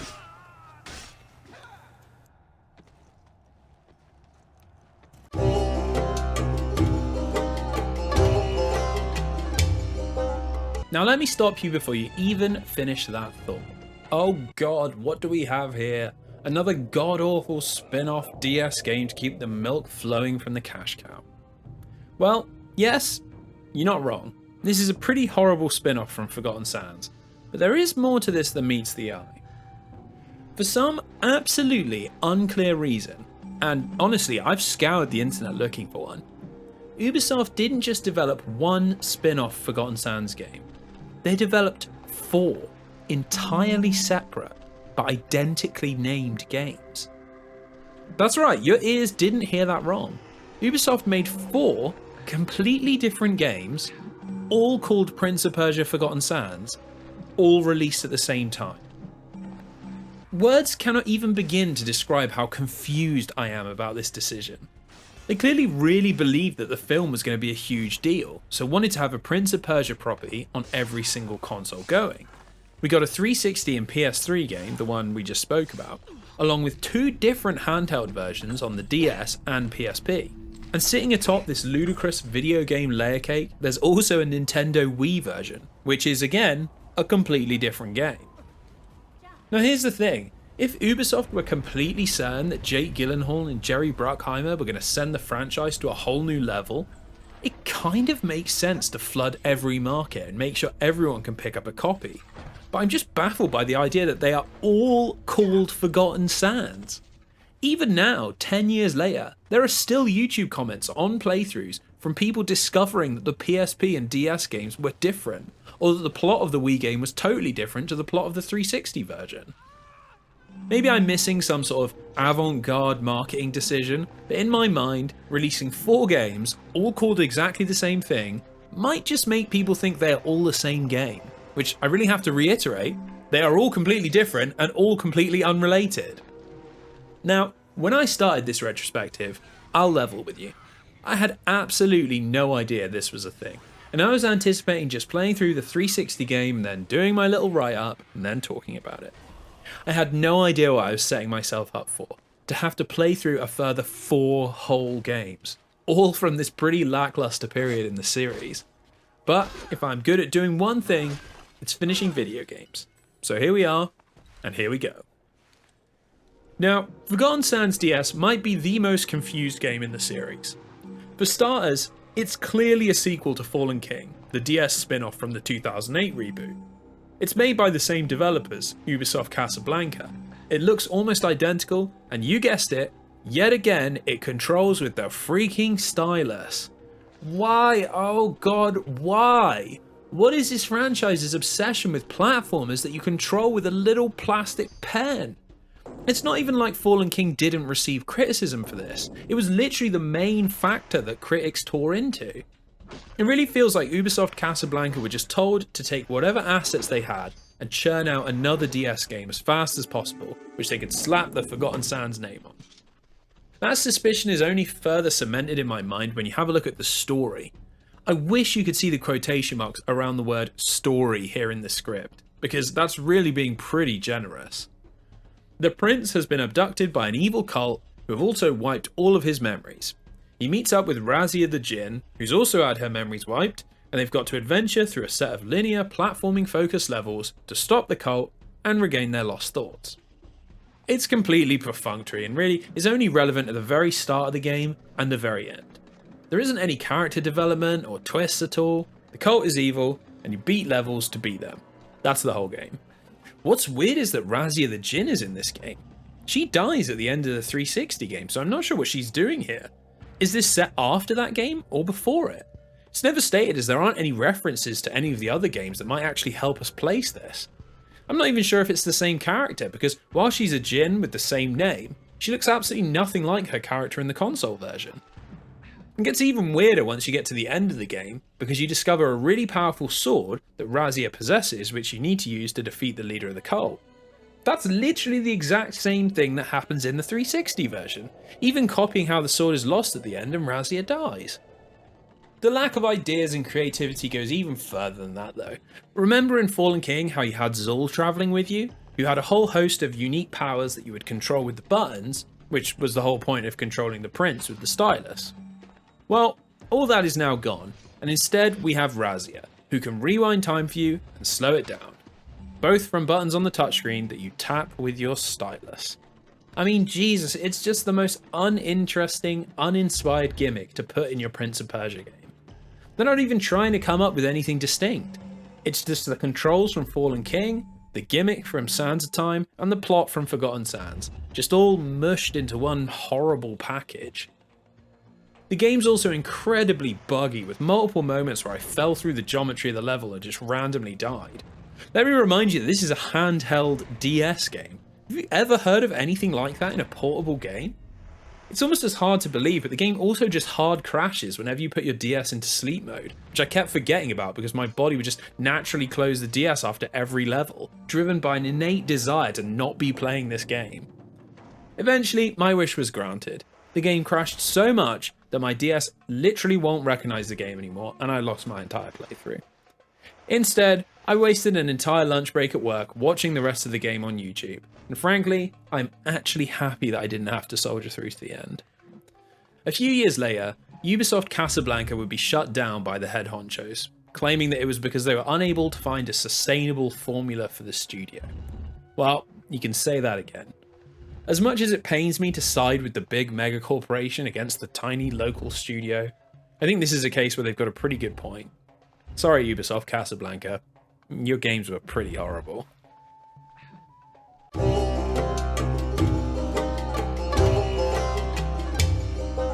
As you can imagine, at this point morale was pretty low in the I finished a video game camp.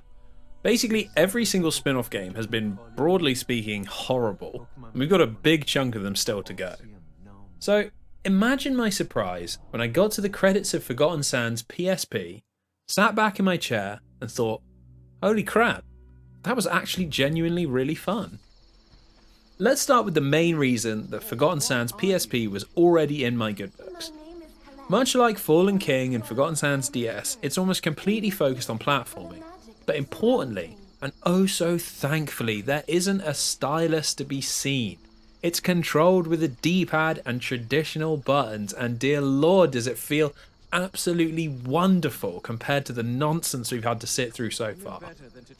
I'm not even particularly sure how good of a platformer this actually is, but compared to its predecessors, it feels like the tightest, most responsive game ever made.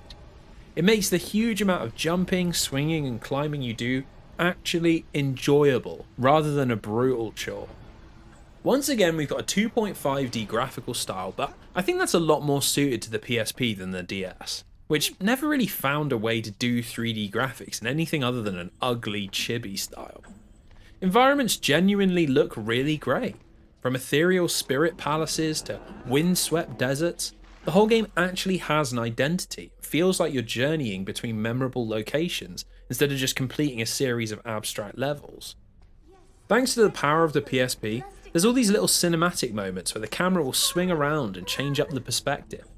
It's only simple things like the prince running through a door or going up a set of stairs, but it just adds a level of polish that makes it feel like the developers actually wanted to make something that looked and felt good. The story's probably the least developed part of the game, but frankly, I kind of like its simplicity. Unlike the DS game, which had hardly an original bone in its body, or the console game which wasted its entire narrative on a plot that has no bearing on the series, the PSP game somehow manages to ride the line and deliver something that's basic but fits into the themes of the series really well. The game begins by introducing us to Ihud, the fire spirit, who heard a prophecy that he would be killed by someone with Persian royal blood.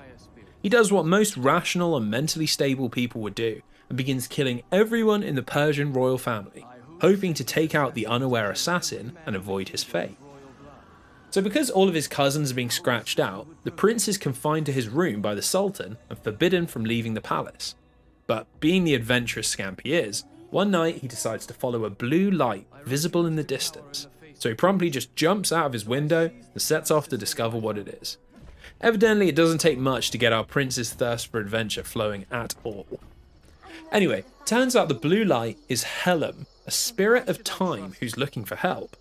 Ihud has taken over the realm of time and is abusing its powers to strengthen himself and to try and stave off his prophesied death. Being just an all-round, stand-up guy, our hero decides to help out, setting off with the spirit of time to rescue the other spirits and put a stop to Ihud's nefarious schemes. Like I said before, the gameplay is almost entirely focused on platforming, with most of the prince's arsenal of acrobatics being reworked to function in 2D. The whole game just feels incredibly responsive and fluid, which is such a requirement for a game that's going to be based so heavily around time jumps and dodging spiky traps. Where things are made interesting is that as you free the Sisters of Helm, you unlock the ability to either speed up sand or slow it down. Now, that might sound weird, but it's actually used in some quite inventive ways and is incorporated into the platforming really well. For example, the slowdown ability is used to freeze platforms or poles that you wouldn't otherwise be able to grab, but it can also be used to freeze enemies in place to open them up for attacks or solidify blocks so that you can push them onto switches. The speed up as well has all manner of uses.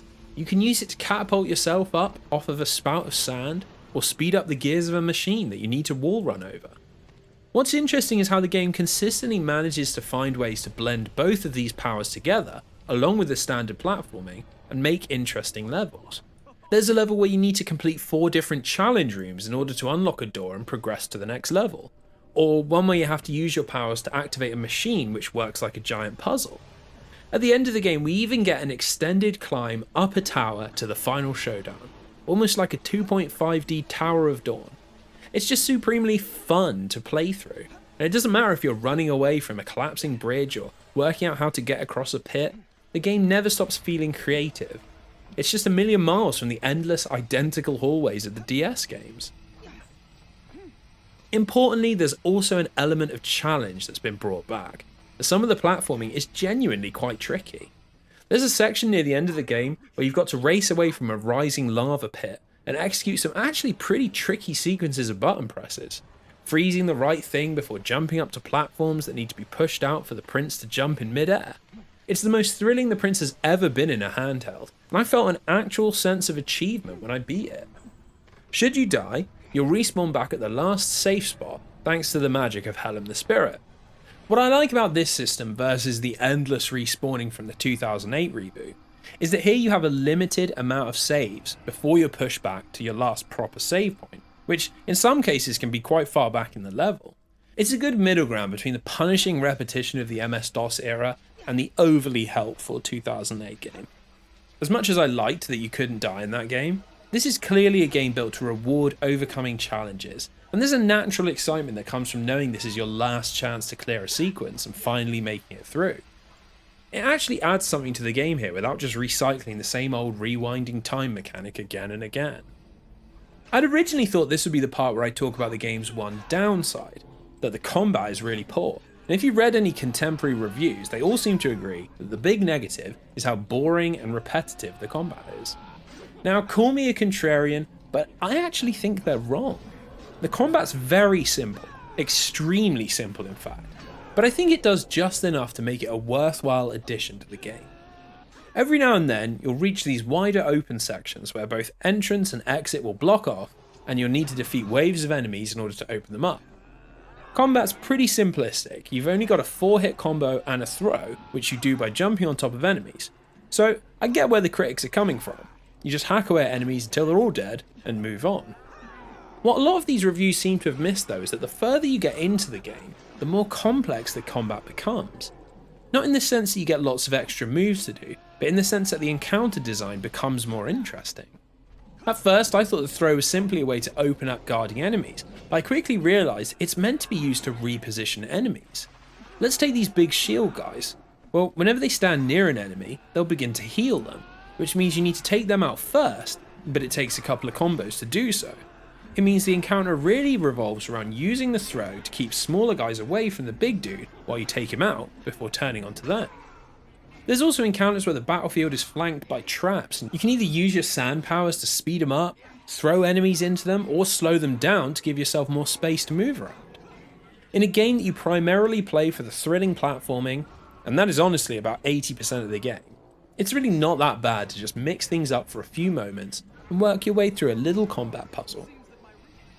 The final element that cemented this game as a real sleeper hit of the franchise for me was the ending. Once you complete the last platforming section, which is that Tower of Dawn light part I spoke about, you face off with Ihud in the final boss fight. Now the boss fight itself is actually sort of boring. You mostly just wait around for him to fly close to the ground before counterattacking and taking off a third of his health bar. Not exactly the game's best moment, but what comes after it is well worth it. As Ihud dies, the prince and Helm realise that by seeking out the royal family of Persia, Ihud actually fulfilled the prophecy himself, causing the prince to seek him out and eventually defeat him. The prince laughs victoriously and announces, "Nobody who meddles with time can escape their fate." That's right, this game ends with legitimate foreshadowing of the plot of Warrior Within. We all know that eventually the prince's own meddling will catch up with him in the form of the Dahaka, so it's amazing to see one of these integrals actually try to do something like linking itself to the next game. I absolutely hated how standalone the console and DS games were, so it's nice to see the PSP version actually try to do at least something. Overall, it's easily the best Forgotten Sands game, by merit of it simply being a functional and fun Prince of Persia game. It's got an interesting gimmick with the sand control, and it just feels snappy and tight to play through. I can see how someone might think the combat is boring or the story is too bare bones, but frankly, I think fun trumps all of that at the end of the day. It's a blast to play through and without a doubt a hidden gem on the platform. I can't help thinking that if it was just named something different, maybe Prince of Persia Prophecy, more people would know it existed and we might have gotten more of these kind of games. It's crazy for a series that has such a pedigree in 2D platformers, we've essentially had one worthwhile title since the classic original game.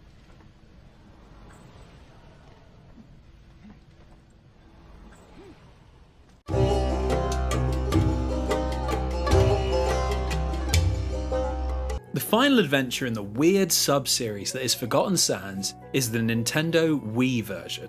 Now this is a bit of a personal journey for me, as I'm sure much to everyone's surprise, I've never really played much Nintendo Wii before. So, those of you around at the time might remember that when the Wii released in 2006, it was one of those hyper-popular must-have items that had people fighting each other in the streets just to get one for Christmas. Me, being a young 16-year-old with barely £2 to rub together, couldn't afford one, and as most of my friends played games on the PC, I just never really had a chance to play much Wii. It meant that to play Forgotten Sands Wii, not only did I have to buy a Wii for the first time, but I also had to get to grips with what the hell one even was. My impression of the Wii has always been that it's not really got a particularly strong library of games. Seeing as how it was aimed at kids and families, it always seemed like there were a hell of a lot of terrible licensed games, weak ports of games better on other consoles, and then a small amount of quality Nintendo games. It meant that I wasn't expecting a lot from the Prince's motion control adventure. When I finally managed to get hold of a Wii that actually worked, because people don't seem to have taken care of that beloved Christmas present very well, I'll be honest, I was not looking forward to this. Well, I'm pleased to report that our Prince's last major game, the final Forgotten Sands game, isn't actually awful. And despite some dubious design choices, I actually had an okay time with it. As with the other Forgotten Sands games, plot is really not a big focus here. Basically, the prince found a magical genie at a market who promised him a kingdom to rule over if he helped her out with a few adventure-related issues. He follows her into a jungle only to find himself swept away to the magical kingdom of Izdahar. It's Zara, the genie's home, but sadly it was destroyed by an evil corrupting plant thing called the Hauma, which, unsurprisingly, Zara wants the prince to help her destroy. It's wafer thin as far as the premise goes, but honestly, much like the PSP version, it's not really the point of playing the game, which is entirely focused on delivering a gameplay experience, rather than a narrative one. This could so easily be some sort of horrible point the Wiimote where you want to jump nonsense, but thankfully, it controls essentially like a regular 3D platformer, with buttons to jump and a control stick to move around. It's actually pretty damn responsive, and you can really get into the flow of climbing around the lengthy platforming sections which make up the bulk of the game. I've got to say that the game actually looks a hell of a lot better than I was expecting, especially considering the Wii is pretty universally known for its ugly low-res textures and poor performance. The locations of Izdahar are generally speaking a lot more fantastical than we've seen from the series in a long while, and it makes for a lot of interesting platforming where the level designers can just throw caution to the wind and throw the player into a floating fortress or deep underwater. You can tell it's something the devs are actually pleased with, as the camera has been pulled back a fair bit further than normal, and it really lets you take in some of the vistas that you explore and helps create a sense of actual place. Izdahar, thanks to it being essentially a complete ruin, isn't exactly teeming with life and character, although the game is cleverly designed in a way that creates quite a lot of memorable locations. Instead of being completely linear like its 360 brother, or split into levels like the DS and PSP cousins, Forgotten Sands Wii has a weird sort of hub structure. You discover these core locations that you return to quite a few times, which have linear levels branching off from them. You do things like activating spirit shrines in order to open a door, or rotate a platform in order to destroy obstacles that are blocking the way forward, always with a view to returning to the central hub where the story progresses. It doesn't sound like much, and it certainly isn't the greatest level design in history, but what it does do is make you recognise locations and make you feel like Izdahar might actually be a functional place. It's something that was really lacking from the more linear Prince of Persia games like Two Thrones or Forgotten Sands 360, but you're never in one location long enough to ever build anything like a sense of familiarity. The gameplay itself is refreshingly almost completely focused on puzzle solving of two different kinds. Traditional puzzles that are based around rotating levers or pushing blocks around, and the puzzle of working out how to platform through the assault course like levels. What's amazing is just how complex some of these puzzles actually get. My preconception was that, like the Nintendo DS games, the difficulty in this game would be pitched quite a bit lower because of the more casual Nintendo Wii audience, but some of these puzzles are absolute brain teasers. The biggest offender is the jewel puzzle from the final hub of the game. You have two levers that move giant crystals around in concentric circles, and they have to line up in 4 of a kind in order to open portals that take you to outside levels. It sounds simple, but it's head-scratchingly difficult, and you can really mess things up and get yourself into a huge mess if you don't think 3 or 4 moves ahead the entire time. It's so confusing in fact that most walkthroughs recommend literally resetting your whole console in order to reset the puzzle if you put too many steps wrong. I found it so satisfying to overcome some of these puzzles, and I really think that's an underrated part of video game design that a lot of adventure games are missing in the modern era. It's always been a huge part of Prince of Persia, so it was nice to see it come back in a big way after endless games based around jumping and fighting. That's not to say there isn't a lot of jumping though. There is an absolutely monstrous amount of free running and platforming in this game. Unlike Two Thrones, which is based around quick reactions, or the 2008 reboot, which gets the player into a comfortable flow, the movement in Forgotten Sands Wii works much more like a puzzle which you have to unpick, working out which abilities to use and what directions to go in order to progress through the level. As you explore Izdahar and free more of Zara's powers, the prince will unlock 3 abilities which are woven into the platforming and controlled with the Wiimote. Yes, that's right, we weren't going to get completely away from the gimmick of motion controls, but thankfully the powers are implemented pretty well. Essentially, by pointing at the screen, you can either attach magical hooks to walls for the prince to grab hold of, or create magic vortexes that lift the prince up in the air. It's all blended into his traditional arsenal of wall hanging and running, and actually opens things up for a bit of experimentation.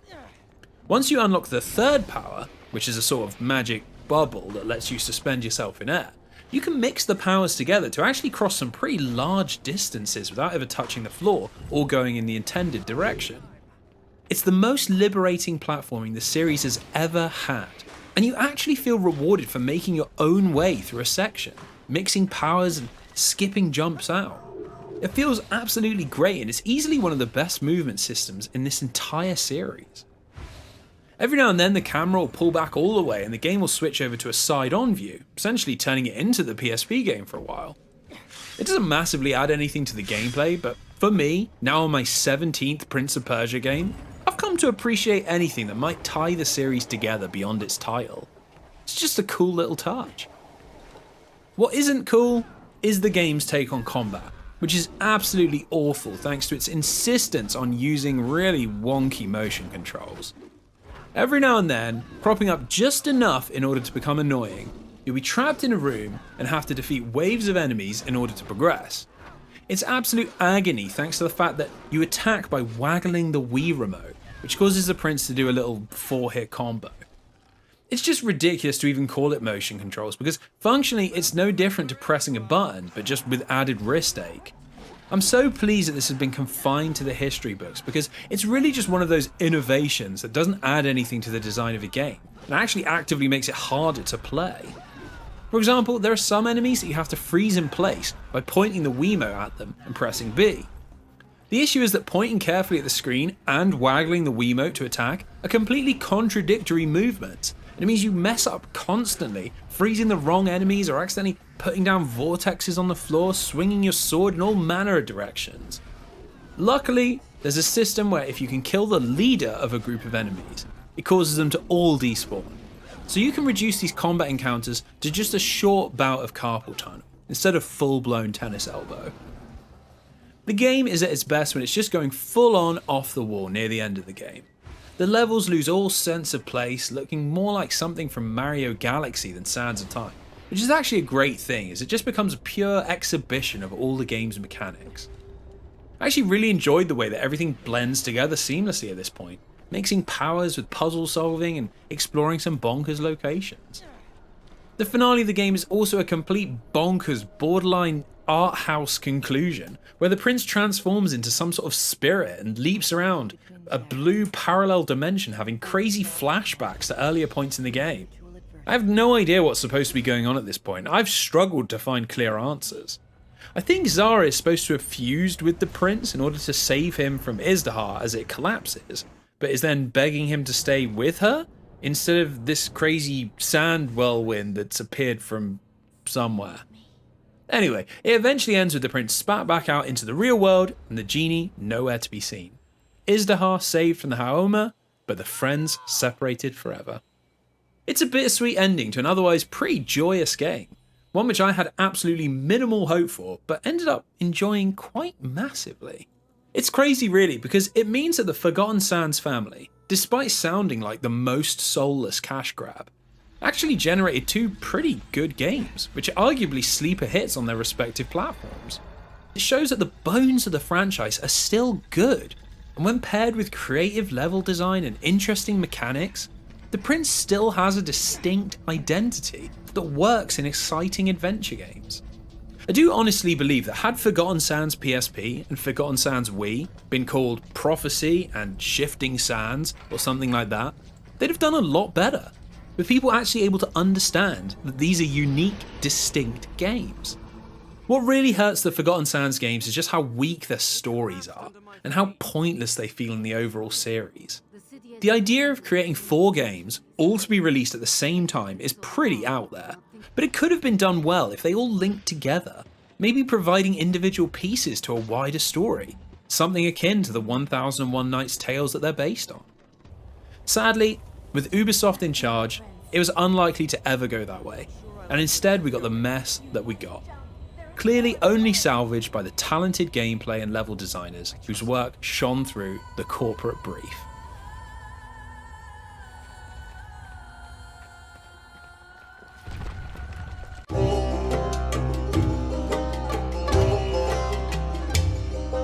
So with a heavy heart, we reach the final chapter of our story. We haven't covered any of the Prince's mobile ventures in this video because, to put it bluntly, I hate mobile games. Maybe I'm just a video game boomer, but they just feel so hollow and worthless most of the time. So I didn't really want to cover any of Ubisoft's attempts to monetize the Prince. He's actually had quite a fair few outings across a few different app stores, but honestly, having covered 17 full video games at this point, that's a bridge too far. So not only is Prince of Persia Escape the final game in the series, but at the time of this video, it's also been the only game released in the past decade. It's the last stop in our journey that sadly shows where the Prince is nowadays. A footnote in Ubisoft's plans, treated with about as little respect as is possible. Prince of Persia Escape is an auto runner, controlled by tapping the screen with your finger, which is usually a pretty big red flag about the cynical intentions of the developers, and Escape is absolutely no exception. It is without a doubt one of the most artless, soulless, cash-grabbing games I've ever had the displeasure of playing, and I couldn't wait to uninstall it from my phone.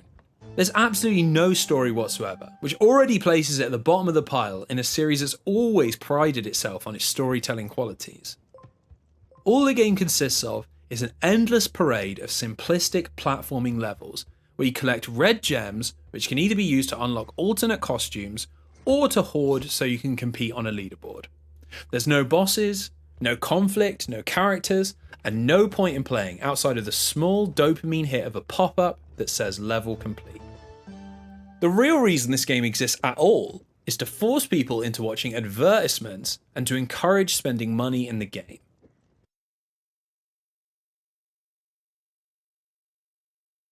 The intrusion from the ads is on a scale that I've never seen before. Almost every single screen has a button encouraging you to watch an ad in return for 25 red gems. Go on the customization screen, they want you to watch an ad in return for more gems.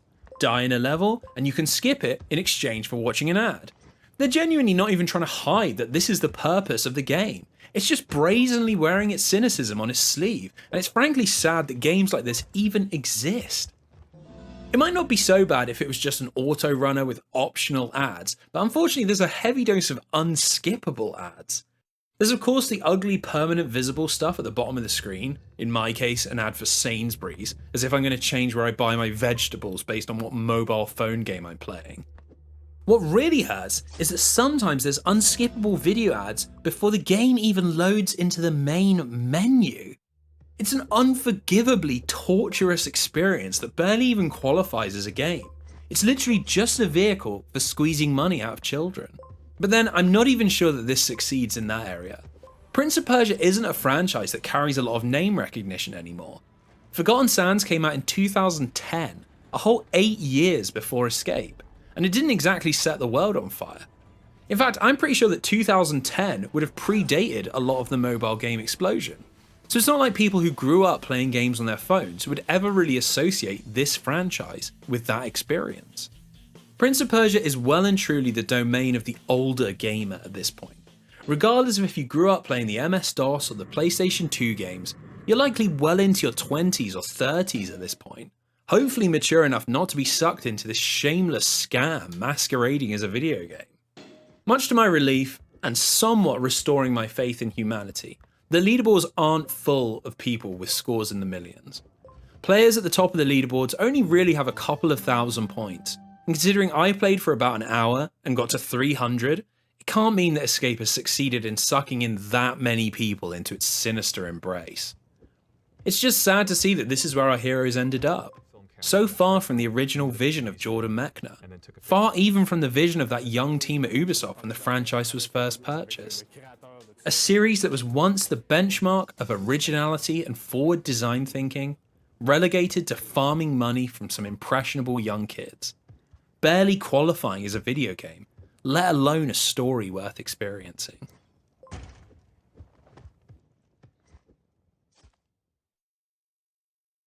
So to finish things off, let me draw your mind back to the king and queen from the start of our journey together. In order to stop him from executing her, she would tell him a story every night, but would be careful to never let them finish before daybreak, sparing her life as the king always wanted to hear the end of the next tale. Every story has to have an ending though, and after 1001 nights, the queen had eventually run out of fresh stories to tell. Luckily for her, after spending all of that time together and hearing her incredible imagination, the king had fallen in love and decided that he would let her live, finally over his murderous rampage through the women of the kingdom. What's interesting to me is that while 1001 Nights provided the original inspiration for the Prince of Persia series, the fates of the two protagonists could not have ended up more differently. While the king eventually fell deeper and deeper in love with the queen the more time he spent with her, the same can't be said about the relationship between the prince and the wider gaming community. The more we've seen of him, through games and films and spin-offs and reboots, the less interesting he seems, and the less thrilled we are with another studio taking another crack at him. In fact, I would take this conclusion even further. Prince of Persia might be one of the least cohesive franchises ever made. Regardless of if it's made by Broderbund or Ubisoft, it's a series that's always lacked a clear direction. It has combat, it has platforming, sometimes it's 2D, sometimes it's linear, sometimes it's narrative driven, other times combat focused. Like the Tales of the Queen, it's a huge variety of things under one umbrella, but not really one singular whole. It means that it's a franchise in a constant state of redesign, always needing to reinvent itself to stay relevant, but meaning that any momentum that's made is often lost immediately by moving on to something fairly different.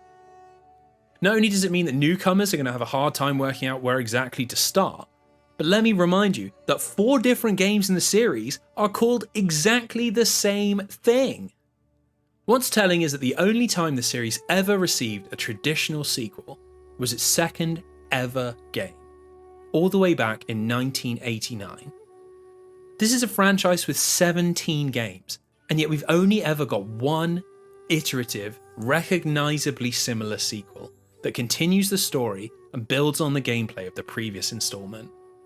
Simply put, developers have just never really known what to do with it, how to make it successful, and how to keep it alive. That being said, there's one man that knows the secret, or has at least had the most success getting close to it. The progenitor of our whole story, Jordan Mechner. It's so telling that the series' 2 highest peaks, where the prince found himself on the cutting edge of gameplay design and narrative ambition, are both when Mechner was at the helm. If there's one takeaway from this video, it's that creating games requires passion and love for both the craft itself and the creation.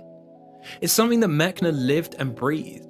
He worked when the project excited him, and when he felt that he couldn't do anything more, he retired on a high. It's an approach to video game creation that's meant that despite him only working on 3 or 4 games ever, his reputation and his games live on and are still widely praised as some of the best ever made. By contrast, the series under Ubisoft's guidance morphed over time into the poster boy for creating games simply to chase sales. Sequels for the sake of sequels, handheld spin-offs created on the dime, and movie tie-ins created by committee rather than for the love of the series. Thankfully for us though, we don't need a magic dagger to return to the halcyon days of the past, where the Prince stood for imaginative gameplay design, trying new things and a commitment to telling stories that captivate. He might have been gone for a decade, but his finest moments are still available to all, just waiting to be enjoyed by anyone who wants to. Despite our Prince never making it to Daybreak, he'll live on in his tales, king of the wildest and weirdest adventure video game kingdom we've ever seen. Thanks for watching.